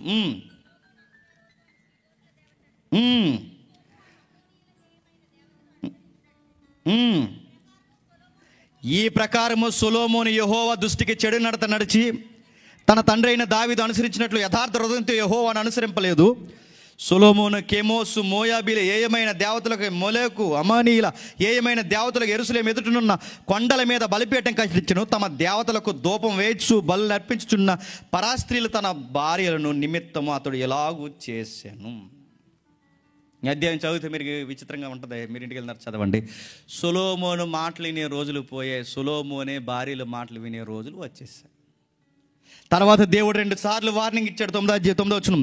ఇశ్రాయేలు దేవుడు యెహోవా అతనికి 2 మార్లు ప్రత్యక్షమై నీవు ఇతర దేవతలను వెంబడింపక వలదని అతనికి ఆజ్ఞాపించిన సొలొమోను హృదయము ఆయన యొద్ద నుండి తొలగిపోయాను. యెహోవా తనకిచ్చిన ఆజ్ఞను అతడు గైకొనకపోగా యెహోవా అతని మీద కోపగించెను. ఏం చేశాడట? యెహోవా అతని మీద కోపగించాడు. ఎన్నిసార్లు కోపగించాడు? సుమారు ఈ అధ్యాయాలు మీరు చదవండి. 7 సార్లు దేవుడు కోపగించను. ఎందుకు నువ్వు థ్యాంక్స్ మర్చిపోతున్నావు? మీ నాన్నకున్న వైభవాన్ని దేవుడు నీకు అందిస్తే నువ్వు ఎందుకు కృతజ్ఞత మర్చిపోతున్నావు? నువ్వు అనుకుంటే వచ్చింది కాదు జ్ఞానం, గుర్తుపెట్టుకో. నువ్వు అనుకుంటే వచ్చింది కాదు ఈ అధికారం, గుర్తుపెట్టుకో. సొలొమోను జీవితం నీకు నాకు చెప్తున్నా, నువ్వు అనుకుంటే వచ్చింది కదా నీ ఉద్యోగం, గుర్తుపెట్టుకో. నువ్వు అనుకుంటే వచ్చింది కదా నీ తెలివితేటలు, నీ చదువు, నీ అందం, నీ బరువు, నీ ఎత్తు ఏదైతే ఉందో నువ్వు అనుకుంటే వచ్చింది కాదు, ఆయన ఇస్తే వచ్చింది, గుర్తుపెట్టుకో. అద్దం ముందు నిలబడినప్పుడు నువ్వు గుర్తొస్తున్నావు, అద్దం ముందు నిలబడినప్పుడు ఆయన గుర్తొస్తున్నాడు అని. ఉద్యోగానికి నెలసరి జీతం 1వ తారీఖున జీతం అందుకున్నప్పుడు నీ కష్టార్జితం నీకు గుర్తొస్తుందా? ఎవరికి లేనంత భాగ్యము, ధన్యత దేవుడు నాకు నెలసరి అయ్యేసరికి 1వ తారీఖున జీతం పెడుతున్నాడని దేవుడు నీకు గుర్తొస్తున్నాడా? ఏ జ్ఞానం నేను మైమర్పిస్తుంది, ఏ ఆరాధన నేను మైమర్పిస్తుంది, ఏది నేను దేవుడికి దూరం చేస్తుంది? దేవుని మాట, దేవుని వాక్యము, దేవుని ప్రార్థన, దేవుని సన్నిధి మర్చిపోయినంతగా కృతజ్ఞత లేని వ్యక్తిగా ఎందుకు తయారయ్యావు? ఏం ఆలోచించుకుంటున్నావు? సొలొమోను అడిగాడు. 11వ అధ్యాయం అంతా మాట్లాడగా వినడం మానేశాడు సొలొమోను. ఏమయ్యాడు? చనిపోయాడు. సొలొమోను చనిపోయిన తర్వాత రెహబాము తెర మీదకి వచ్చాడు. సొలొమోను చనిపోయిన తర్వాత యరొబాము తెర మీదకి వచ్చాడు. రెహబాము ఎవడు? సొలొమోను కొడుకు. యరొబాము ఎవడు? వాడు చుట్టమే. వీళ్ళందరూ ఎవరు? కొడుకులే. యరొబాము ఇశ్రాయేలు దేశాన్ని పరిపాలించాడు. రెహబాము యోధా దేశాన్ని పరిపాలించాడు. రెహబాము భాగమేనండి యోధా దేశాన్ని పరిపాలిస్తుంటే సన్నాయి నొక్కులు నొక్కాడు. యరొబాము ఇజ్రాయేల్ దేశాన్ని పరిపాలిస్తున్నాడు. యెరోబాము తర్వాత 7 రాజులు పరిపాలించాడు. నాదాబు అనే ఒక రాజు పరిపాలించాడు. సరిగ్గా బాయస్ అనేవాడు ఒక తెర మీదకి వచ్చాడు. వీళ్ళందరూ అయ్యాంలో జిమ్రి, ఒమ్రి, చెత్త, చెదారం, ఆహాబు వీళ్ళందరూ పుట్టుకొచ్చారు. వీళ్ళందరూ పుట్టుకొచ్చిన టైంలో ఏం జరిగిందంటే దేశం అల్లకొల్లలం అయిపోయింది. అంతే. 12వ అధ్యాయంకి వచ్చాం. ఏం జరుగుతుంది 12వ అధ్యాయంలో? చరిత్ర జ్ఞాపకం చేశాడు ఒక రాజకీయ నాయకుడు. వీడు ఏం చేశాడు చూడండి ఒకసారి. 12వ అధ్యాయం, ఇదే మొదటి రాజుల గ్రంథం 12వ అధ్యాయం. ఏం జ్ఞాపకం చేస్తున్నాడు చూడండి. ఎంత విచిత్రమైన కృతజ్ఞత లేని మనుషులు తయారైతే దేశం ఎలా అట్టుడుకుపోయిందో మీరు చూడండి. 12వ అధ్యాయం, మొదటి రాజుల గ్రంథం 12వ అధ్యాయం 27వ వచనం నుండి. యెరోబాము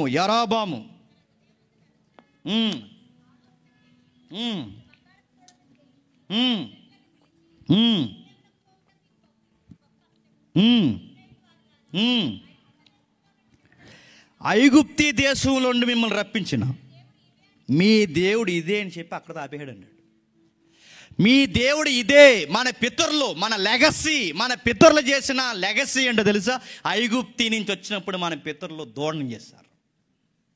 అందుకే యూనిటీగా అన్నాడు సార్. చూసారా, మన పితరులు దూడ చేసినందుకే మట్టి గరిసారు అన్న సంగతి వీడు చెప్పట్లేదు. వీడు చెప్పేది ఏంటో తెలుసా? మన పితరులు యూనిటీగా ఉండడానికి కారణం ఏంటంటే దూడను ముందెట్టుకున్నాడు సార్. మనం కూడా ఎరుసలేము పోయి ట్రావెల్ ఖర్చులు ఇవన్నీ మనం చేసుకుని ఇంత ఖర్చు మనకు అవసరమా? మన దేశానికి, పొరుగు దేశానికి పోయి ఆ మందిరానికి దండం పెట్టడం అవసరమా? మన ట్యాక్స్లు అక్కడ అప్పగించడం అవసరమా? మన ధనం ఎందుకు యోధా దేశానికి ఇవ్వాలి? మన ఘనత ఎందుకు యోధా దేశానికి ఇవ్వాలి? మన నమ్మకాలు బట్టుకెళ్ళి అక్కడెందుకు బలి వేయాలి? వాళ్ళ వ్యాపారం అభివృద్ధి పొందుతుంది, వాళ్ళ దేశం అభివృద్ధి పొందుతుంది. అందుకే అక్కడికి వెళ్ళాల్సిన అవసరం లేదు. మనకు కూడా దేవుడు ఉన్నాడు. యెహోవా అంటే ఎలా ఉంటాడు, మన పితరులు ఎలా చేసుకున్నారో అలాగే ఉంటాడు. మన పితరులు ఎలా చేసుకున్నారు? ఒక దూడను చేసుకున్నారు. మన పితరుల కన్నా కొంచెం అప్డేట్ అయిపోయిన కల్చర్ కనుక మనం 2 దూడలు చేసుకుందాం అన్నారు. ఎన్ని? వాళ్ళు ఒక దూడను చేశారు, వీళ్ళు 2 దూడలు చేశారు. 2 బంగారు దూడలు చేయించి పెట్టించుకుని వీడి చరిత్ర రాజకీయం ప్రారంభించాడు. ఏం జరిగింది? 2 దూడలు నాశనం చేసుకుని మొదటి దూడను చేసుకున్నందుకే నష్టపోయారా? మొదటి దూడను చేసుకున్నందుకే 3000 మంది చచ్చారన్న చరిత్ర ఈ రాజకీయ నాయకుడు చెప్పలేదు. మీరు ఎప్పుడు గుర్తుపెట్టుకోండి. మేము ఎంత దూరం నాడు స్వామి, ఎంత చేసామని ఈ రాజకీయ నాయకులు అందరూ చెప్తారు తప్ప ఇలా పార్టీలు వచ్చాక ఎంతమంది చచ్చిపోయారు చెప్తారా?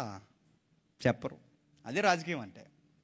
ఎవడు నాశనం అయిపోయాడు చెప్పడు, ఎవడు బాగుపడ్డారో చెప్తారు తప్ప ఎవడు నాశనం అయిపోయాడు చెప్పరు, ఎంతమంది అమాయకులు బలి అయిపోయారు చెప్పరు. ఈ రాజకీయ నాయకుడు కూడా చెప్పట్లేదు. యెరోబాము అంటున్నాడంటే మన పితరులు దూడను చేసుకున్నారు, ఒక దూడని మనం చెప్పండి 2 దూడలు చేసుకుందాం. 2 బంగారు దూడలు చేయించుకున్నారు, పట్టుకున్నారు.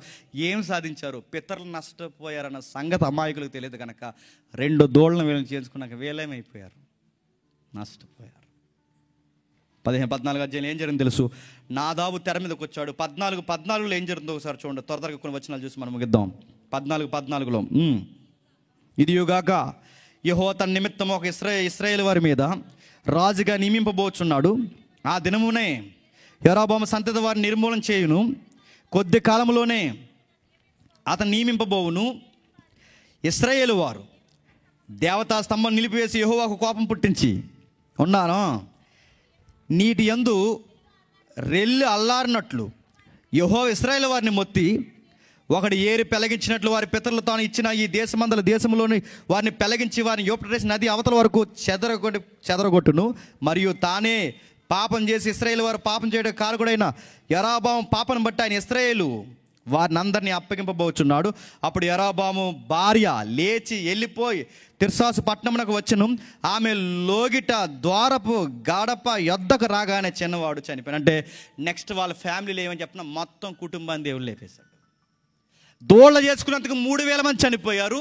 ఈ దోళ్ళ చేసినందుకు మొత్తం కింగ్స్ ఫ్యామిలీ అంత మట్టి కలిసిపోయింది, నాశనం అయిపోయింది. తర్వాత తెర మీదకి ఎవడొచ్చాడు మీరు చూడండి. తర్వాత తెర మీదకి ఎవడొచ్చాడు?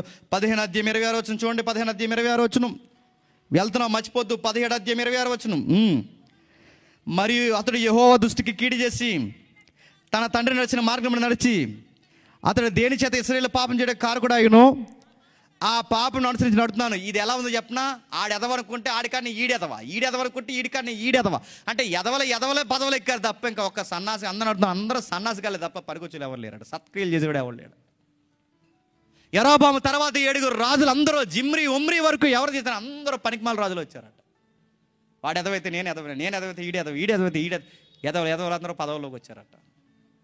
తర్వాత ఏం జరిగింది? 16 అధ్యాయం 7వ వచనంలో ఏం జరుగుతుందో చూడండి. 16 అధ్యాయం 7వ వచనంలో 16 అధ్యాయం 7వ వచనంలో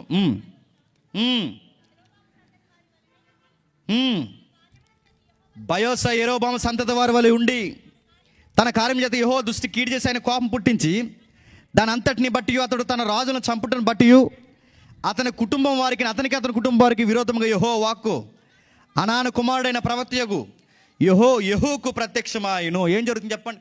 వాడిపోతే వీడు, వీడిపోతే వాడు, ఒకడెనకాల ఒకడు వచ్చి అందరూ బాధకు కారణమైపోయారు. చివరికి వాడి కుటుంబం నాశనమైంది, వీడి కుటుంబం నాశనమైంది. వీళ్ళతో పోయిందా దేశం రోజు రోజుకి దిగజారిపోయింది. ఎందుకు ఇలా అయిపోయారన్న పాయింట్ తెర మీదకి వచ్చి చెప్పేవాడు ఎవడు లేడు. మనకెందుకు పొరుగు వాళ్ళ యుద్ధాలు పెరిగిపోతున్నాయి, మనకెందుకు పంట లేదు, మనకెందుకు ఈ దేశం ఎలా అయిపోతుంది చెప్పేవాళ్ళు లేడు. మన గతం జ్ఞాపకం చేసి వర్తమానం ఎలా ఉండాలో చెప్పేవాళ్ళు లేడు, జ్ఞాపకం చేసేవాళ్ళు లేడు, హెచ్చరించేవాళ్ళు లేడు. అలాంటి టైంలో మరలా విచిత్రమైన వ్యక్తులు వచ్చారు. సుమారు 7 సార్లు దేవుడు ఈ అధ్యాయంలో కోపగించాడు. 16వ అధ్యాయం 30 వచనంలోకి ఏం జరుగుతుందో చూడండి ఒకసారి త్వరగా. ఒమ్రీ కుమారుడైన ఆహాబు, బాగా వినండి, జిమ్రీకి పుట్టినోడే ఆహాబు యొక్క పనితనం ఏం చేస్తున్నాడు చూడండి. 29లో యోధా రాజైన ఆస ఏలుబడిలో 38వ సంవత్సరంలో ఒమ్రీ కుమారుడైన ఆహాబు ఇశ్రాయేలు వారికి రాజే సోమ్రోన్లో ఇశ్రాయేలు వారందరినీ 22 సంవత్సరంలో ఏలును. ఒమ్రీ కుమారుడైన ఆహాబు తన పూర్వీకులందరికంట మించినంతగా యెహోవా దృష్టికి చెడుదాం. సన్నాసిగడు వచ్చాడట. దరిద్రులు అంటే దరిద్రుడు వచ్చాడట. ఆ దరిద్రుడి పేరు ఏంటో తెలుసా? ఆహాబు. వచ్చి ఏం చేశాడు చూడండి. ఇజ్రాయేల్ దేశంలో ఆడపిల్లలు లేరని, యోధా దేశంలో ఆడపిల్లలు లేరని, నెబోతు కుమారుడైన యెరోబాము జరిగించిన పాపక్రియలు అనుసరించి నడుచుకుంటా స్వల్ప సంగతి అనుకుని, దేశంలో ఇప్పటికే జరిగిన పాపం స్వల్ప సంగతి అనుకుని కృతజ్ఞత మర్చిపోయి అతడు సిదోనీల రాజైన ఎత్బయతు కుమార్తె అయిన యెజబేలుని వివాహం చేసుకుని బయలు దేవతకు పూజించుకు వారికి మ్రొక్కుచూ వచ్చాను. అందరూ దేవునికి బాధ పెట్టేవాళ్ళే, అందరూ కృతజ్ఞత మర్చిపోయిన వారే, అందరూ దేశంలో రాజులు మొదలుకొని కింద వారి వరకు అందరూ బాధ పెట్టిన వారే. ఎవరిని పెళ్లి చేసుకున్నాడంటే యెజబేలుని పెళ్లి చేసుకున్నాడు. యెజబేల్ అంటే పేరుకి అర్థం ఏంటి చెప్పనా? బయలు ఎక్కడా అని అర్థం. బయలు అని ఈ సీదోను తూరు అమ్మాయిని పెళ్లి చేసుకుంటే వచ్చేటప్పుడు సారి కట్నం ఏం తెచ్చింది తెలుసా? బయలెక్కడా అని పేరెట్టుకుంటే వచ్చేటప్పుడు బయలెక్కడేంటి, ఇదిగో నా సింగన్ ఉందని తీసి చూపించిందంట. బయలు బొమ్మ కూడా తెచ్చినప్పుడు బయలు బొమ్మేనా, బయలు దేవతతో పాటు మరొక దేవిని కూడా తెచ్చింది. బయలంటే ప్రభు, బయలంటే మగదేవుడు. బయలుదేవుడు మగదేవుడు అయితే ఆయనకి భార్య ఉంటుందా ఉండదా? ఆవిడ కూడా తెచ్చింది కూడా. ఆవిడ పేరు ఏం పేరు చెప్పిన? అసీరా. ఆ కింద ఉంటుంది, మీరు చూడండి. అంటే దేవుడిని తెచ్చింది, దేవుడు భార్యని తెచ్చింది. వచ్చేటప్పుడు కట్నంగా ఇజ్రాయేల్ దేశానికి ఏం తెచ్చిందంటే బయలుదేవుడిని, బయలు భార్య అయిన అసీరాని తీసుకొచ్చి ఒక దేవాలయం కట్టించి అన్నారట, సొలొమోను అక్కడ మందిరం కట్టిస్తే, యెహోవాకి సొలొమోను అక్కడ మందిరం కట్టిస్తే ఎక్కడ మనం చెప్పండి బయలుకి మందిరం కట్టిద్దాం అందంట. అంతే. వచ్చేటప్పుడు సారిగా బయలుదేవతను తెచ్చింది, అసేర దేవతను తెచ్చింది. వచ్చేటప్పుడు కూడా 400 మంది బయలు ప్రవర్తనలు తీసుకొచ్చింది. ఎలా ఉంటుంది చెప్పండి? దేశం అల్లకొల్లలం అయిపోయింది. దేశం రోజు రోజుకి దేవుడికి ఉగ్రతగా కారణమైపోయింది. పంటనిచ్చేవాడిని మర్చిపోయారు, వర్షాలు కురిపించేవాడిని మర్చిపోయారు, నదులను పారించేవాడిని మర్చిపోయారు. దేవుడు చేస్తున్న అద్భుతాల్ని కల్లారా చూడలేని ఎద్దుల్లాగా గాడిదల్లాగా మారిపోయారు. దేవుడు తిట్టాడు. గాడిదకున్న బుద్ధి, ఎద్దుకున్న ఇంకిత జ్ఞానం నా ఇశ్రాయేలైన ప్రజలకు లేదన్నాడు యెషయా గ్రంథంలో. ఎద్దైనా తన కామాందుని ఎరుగును, గాడిదైనా సొంత వాడిని దొడ్డ తెలుసుకుని. కానీ ఇశ్రాయేలు ఎప్పటికీ నేను ఎన్ని చేసినా, వీళ్ళకి అన్నం పెట్టినా, నీళ్ళు ఇచ్చినా, వీళ్ళకి భూభాగం ఇచ్చినా అక్కర్లేక గడ్డాలు వస్త్రాలు మార్చిపోయిన వీళ్ళని రాజులను చేసిన, అధిపతులను చేసిన, న్యాయాధిపతులను చేసిన ఎప్పుడు ఒక థ్యాంక్స్ కూడా చెప్పరు. వీళ్ళు నీచమైన వ్యక్తులు, వీళ్ళు అనురాగ రహితులు, కృతజ్ఞత లేనివారు, అవిధేయులు. నాకెప్పుడు బాధ కారణమైన వ్యక్తులని దావీదు చూసి ఆనందించిన దేవుడు వీళ్ళని చూసి ఆనందించలేకపోయాడు. ప్రతి రాజు తెర మీదకి వచ్చినప్పుడు అలా పోల్చుకుంటాడు దేవుడు. దావీదు లాంటోడు కాదు. సొలొమోను తెర మీదకి వచ్చినా నువ్వు దావీదులాగా లేవు.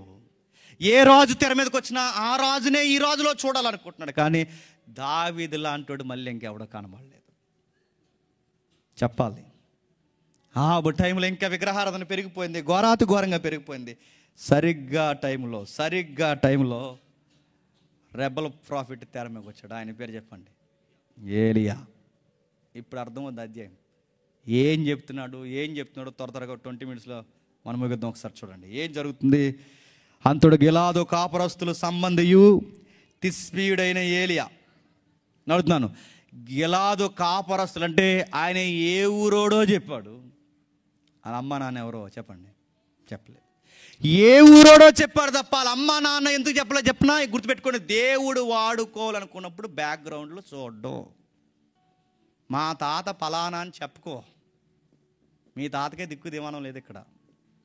మా మామ్మ లాంటిది, మా అయ్య లాంటి లేదు. దేవుడు వాడుకోవాలంటే మీ అడ్రస్లో ఆధార్ కార్డులు అవసరం లేదు. ఆయన వాడుకోవాలంటే నీకు బ్యాక్గ్రౌండ్ అవసరం లేదు. ఆయన వాడుకోవాలనుకుంటే నీ పిలుపు ప్రత్యేకమైనది అయితే గుర్తుపెట్టుకో, నువ్వు ఎలాంటి వాడైనా సరే తన సన్నిధిని నిలబెట్టుకుంటాడు. అందుకే తల్లిదండ్రుల పేరు మరుగైపోయింది. ఆహాబు ముందుకి ఏలియాని తీసుకొచ్చాడు. ఏలియా ఇలా నిలబడ్డాడు, బ్యాక్గ్రౌండ్ లేని వ్యక్తిగా, ఏ అధికారం లేని వ్యక్తిగా, తోలు దట్టి విచిత్రమైన దుప్పటి కప్పు నిలబడిన వ్యక్తిగా, బ్యాక్గ్రౌండ్ లేని వ్యక్తి ఒక సామాన్యం నిలబడి సన్నిధులు అంటే రాజు సన్నిధులు నిలబడి యెహోవా సన్నిధిని ఉన్నాడని చెప్పి మొఖం మీద ఏలేడు చెప్తున్నాడు. ఏమని చెప్తున్నాడు చూడండి. ఆహాబు రాజు ముందు నిలబడి చాలా ధైర్యంగా చెయ్యెత్తి వార్నింగ్ ఇస్తున్నాడు. ఏలియా ఏమంటున్నాడు? నేను యెహోవా సన్నిధిని నిలబడి చెప్పినది ఏమనగా. ఇప్పుడు చెప్పండి, మనం ఏలియా గారి దగ్గర లేం కానీ ఏలియా పక్కన మనల్ని ఏలియా గారి జతకు తీసుకెళ్తా ఆ రోజు ఎలా ఉంటుంది సీన్ ఒకసారి ఊహించండి.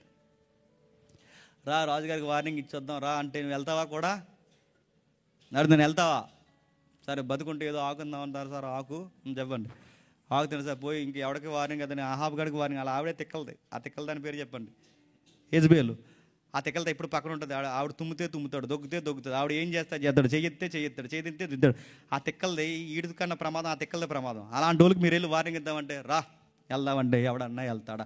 పొరపాటున అక్కడ ఉంటే ఏలియా గారి పక్కన ఉంటే ఏలియా గారు ఇలా అని, సార్ మీరు నిలబడిందేమో రాజుగారి సన్నిధిలో, కానీ మీరు అంటున్నదేమో చెప్పండి, నేను దేవుని సన్నిధిలో నిలబడ్డాను, అయినా నాకు భయం వేస్తుంది సార్. మీ రాజుగారికి అంత ధైర్యంగా రాజు సన్నిధుల్లో నిలబడి అంత ధైర్యంగా మీరు ఎలా వార్నింగ్ ఇవ్వగలుగుతున్నారంటే ఏలియా యొక్క వివరణ ఎలా ఉంటుందట. ఏమంటాడు చెప్పనా?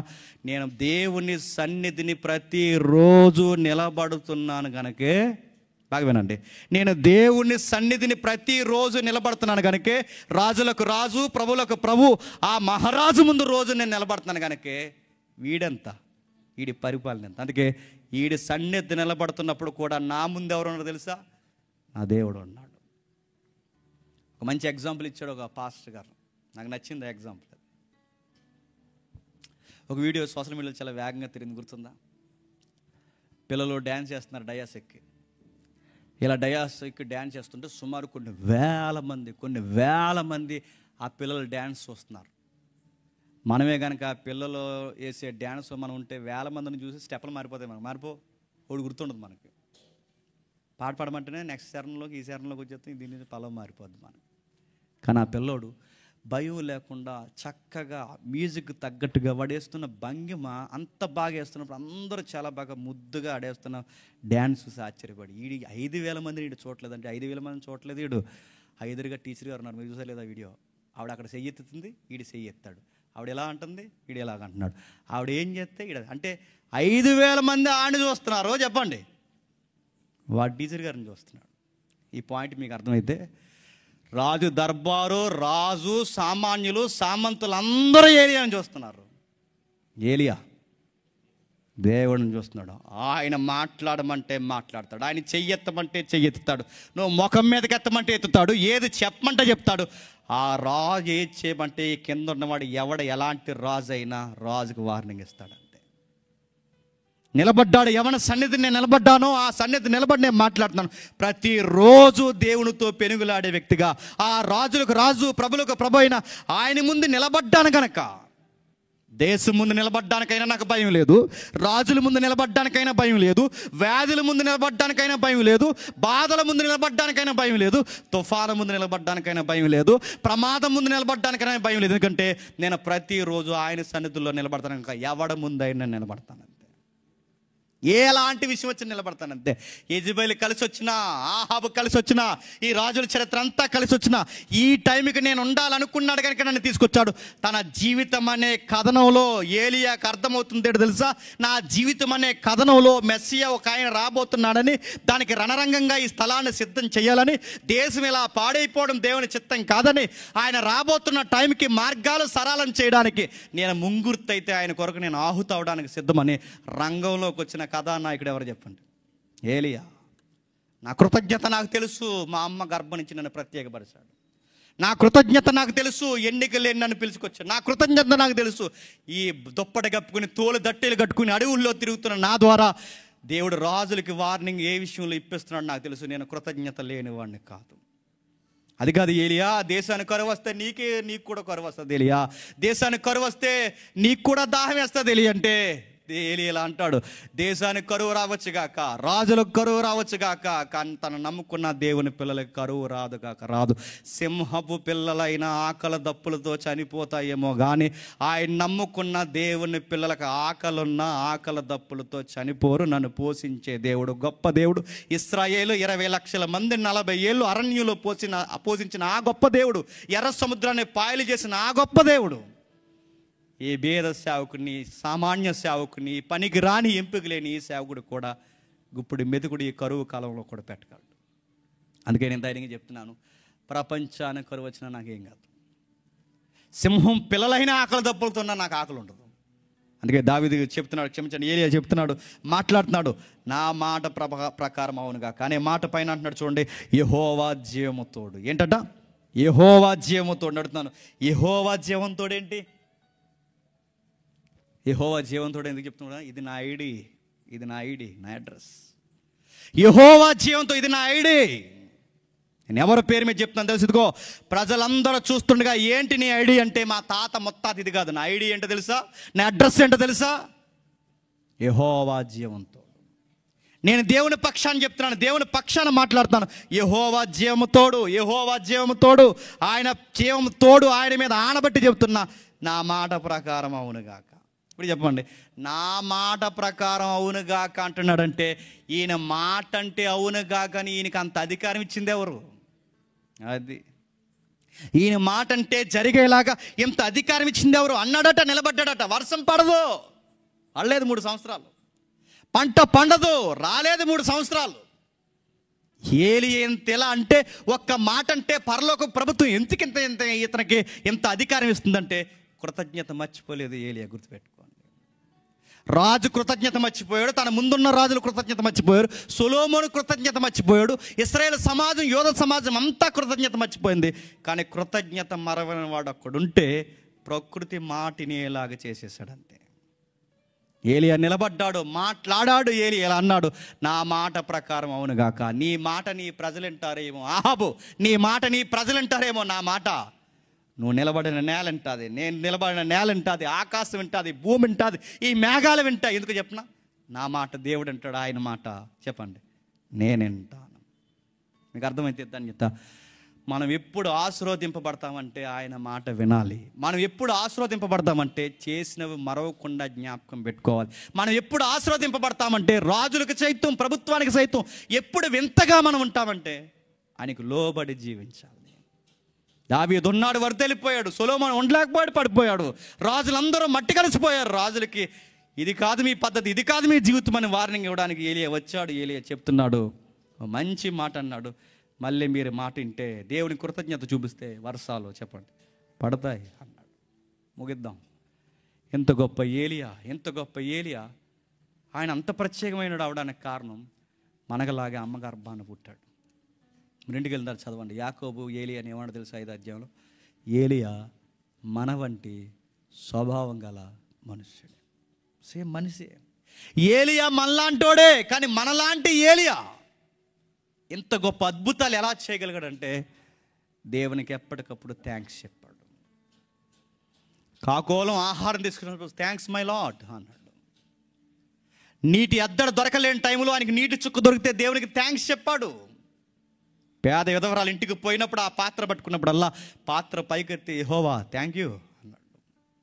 గంజి తాగమంటే గంజి తాగాడు, మొక్క తినమంటే మొక్క తిన్నాడు, రొట్టె తినమంటే రొట్టె తిన్నాడు, ఆకలితో ఉండమంటే ఉండమన్నాడు, పరిగెట్టుకెళ్ళమంటే పరిగెట్టుకెళ్ళాడు. ఎందుకు చెప్పిన మాట వింటాడు, కృతజ్ఞత మరవకుండా జీవిస్తాడు. అందుకే ఏలియా ద్వారా అద్భుతాలు జరిగించాడు. ఏలియా గొప్పోడు అనుకోకండి, ఏలియా మనలాంటోడు అన్నాడు యాకోబు.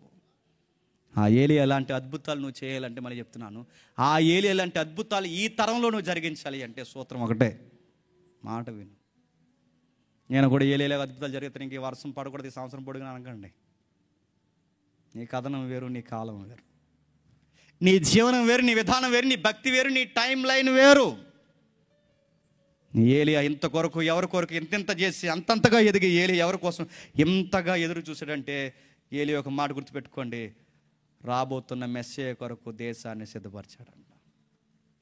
నా జీవితం అనే కథలో ఓ కథానాయకుడు రాబోతున్నాడు. ఆయన రాబోయే సమయానికి నా జీవితాన్ని, నా దేశాన్ని సిద్ధపరుస్తానన్నాడు. మరణించాడు, క్షమించండి, అగ్ని రథాల మీద ఆహుతయ్యాడు, మాయమైపోయాడు, అదృశ్యమైపోయాడు. అదృశ్యమైపోయిన ఏలియా పాడైపోయిన దేశాన్ని మరలా చూడడానికి ఒకరోజు యేసు ప్రభుతో మాట్లాడడానికి రూపాంతరం కొండ మీదకి వచ్చాడు. ఒక మాట అన్నాడు, ఆ రోజు ఈ ప్రజలకు నిర్గమం గూర్చి మేము మాట్లాడ్డాం. ఆ రోజు ఇశ్రాయేలుని ఎర్ర సముద్రం దాటించడానికి సహోదరుడు మోసే ఉన్నాడు. ఆ రోజు ఇశ్రాయేలుకి ఇదిగో యొర్దాను నది పాయలు చేసి అద్భుతం చేసిన నేనున్నాను. ముక్కలైపోయిన దేశాన్ని ఒక్కటిగా కట్టడానికి నేను మాట్లాడాను. ప్రభువా, మెస్సయ్యా, మళ్ళీ వచ్చాం, నీ నిర్గమం ఎప్పుడయ్యా అని అడిగారంట. నీకు ముందుగానే మేము బతికాం, నీ కొరకే ఎదురు చూసాం, నీ కొరకే ప్రజల్ని హెచ్చరించాం, నీ కొరకే దేశాన్ని ఒక విధానంలో కట్టాం. నువ్వు రానే వచ్చావు, ఈ కాలం చూడాలని మేము ఎంతగానో ఎదురు చూస్తాం. నువ్వు చేయబోయే కార్యం కొరకు ఆ జీవితంలో మా దేవుడు ఆ రోజు అద్భుతాలు చేశాడు. ఇప్పుడు చెప్పండి, ఆ యేసయ్యని తెర మీదకి తీసుకురావడానికి మోసే పని చేశాడు, ఆ యేసయ్యని తెర మీద తీసుకురావడానికి ఏలియా పని చేశాడు. పని చేస్తూ కృతజ్ఞత కలిగి జీవించారు. ఇప్పుడు చెప్పండి, నీ కుటుంబమైనా, థామస్ కుటుంబమైనా, నీ కుటుంబమైనా, నా కుటుంబమైనా, ఎవరి కుటుంబమైనా, మన జీవితం అనే కథ ఏ కథానాయకుడి కొరకు తెలుసా? ప్రభు అయిన యేసుక్రీస్తు వారి కొరకు. గుర్తుపెట్టుకోండి, నీ పిల్లలు ఆయన కొరకే చదవాలి, నీ ఉద్యోగం ఆయన కొరకే చేయాలి, మీ చదువులు, మీ యొక్క అధికారాలు, మీ ఆరోగ్యాలు, మీ పనులు, మీ కృతజ్ఞతలు, మీ పార్టీలు, మీ కార్యాలు, మీ దినచర్యలు, మీ ప్రయాణాలు, ప్రతిదీ ఆయన రాజ్యాన్ని సరళం చేయడానికి మీరు చేయాలంతే. ఏలియా అదే చేశాడు. ఆహాబు చేయలేని కార్యాలు ప్రవక్తలు అవే చేశారు, దావీదు అదే చేశాడు, భక్తులందరూ చేశారు. రాబోతున్నాడు 39 పుస్తకాలు చెప్పాయి, 4 పుస్తకాల్లో స్థిరపరిచాయి. అపోస్తుల కార్యంలో పరిగెట్టి ప్రచారం చేశారు. ఇప్పుడు మళ్ళీ మనకి కథ మొదటికి వచ్చింది. త్వరలోనే యేసు ప్రభు చెప్పండి రాబోతున్నాడని ప్రకటన చెప్పింది. ఇప్పుడు నువ్వేం చెప్పుకుంటూ తిరుగుతావు చెప్పిన? 39 పుస్తకాలు చెప్పిన ప్రచారం, 4 పుస్తకాలు స్థిరపరిచిన విధానం, అపోస్తులు ప్రచారం చేసిన ప్రచారము, ఈ ప్రకటన భుజాల మీద వేసుకుని మరలా ఆయన నేడో రేపో చెప్పండి రాబోతున్నాడని నువ్వు, నీ కుటుంబం కృతజ్ఞత కూడిగెడతావో, బహిరంగ సభ పెడతావో, నీ పక్కింటోళ్ళని పిలిచి ఒక టీయో కాఫీయో ఇచ్చి వాళ్ళకి 4 మాటలు చెబుతావో, ఏం చెప్తావో తెలియదు, కానీ నీ లైఫ్ పర్పస్ అల్లా ఒకటే, ఆ మెసేజ్ కొరకు చెప్పాలి. భక్తులందరూ చెబితే వాళ్ళ జీవిత చరిత్రలు ఈ గ్రంథంలో రాయబడ్డాయి. నువ్వు, నీ కుటుంబం ఈ భూమి మీద చెప్పుకుని తిరిగితే ఈ గ్రంథంలో రాయబడవు. కానీ చెప్పండి, ఒక గ్రంథం అక్కడ ఉంది, అక్కడ నీ స్టోరీ రాయడం స్టార్ట్ చేస్తాడు. థామస్ పలానా టైంలో పిల్లల్ని కన్నాడు, పలానా టైంలో వారి కుటుంబీకులు, పలానా టైంలో సభ, పలానా టైంలో ఎలా సంఘానికి కుటుంబంగా ఎలా ప్రతి అడుగడుగున నీ స్టోరీ అంతా అక్కడ రికార్డ్ అవుతుంది. నీ కథనం అదే, నీ కథానాయకుడు ఆయడే. ఆ కథానాయకుడిని మహిమపరచడానికే నీ ధనమైన, నీ ఘనమైన ఏదైనా ఆయన ఈ సమాజానికి పరిచయం చేయడానికి. అందుకే పుట్టాం, అందుకే వచ్చాం, అందుకే బతుకుతున్నాం. ఏలియా ప్రాణార్పణంగా దేవుని కొరకు సాక్ష్యం ఇచ్చి వెళ్ళిపోయాడు. మీరు కూడా అట్టి వారు ఉండునుగాక.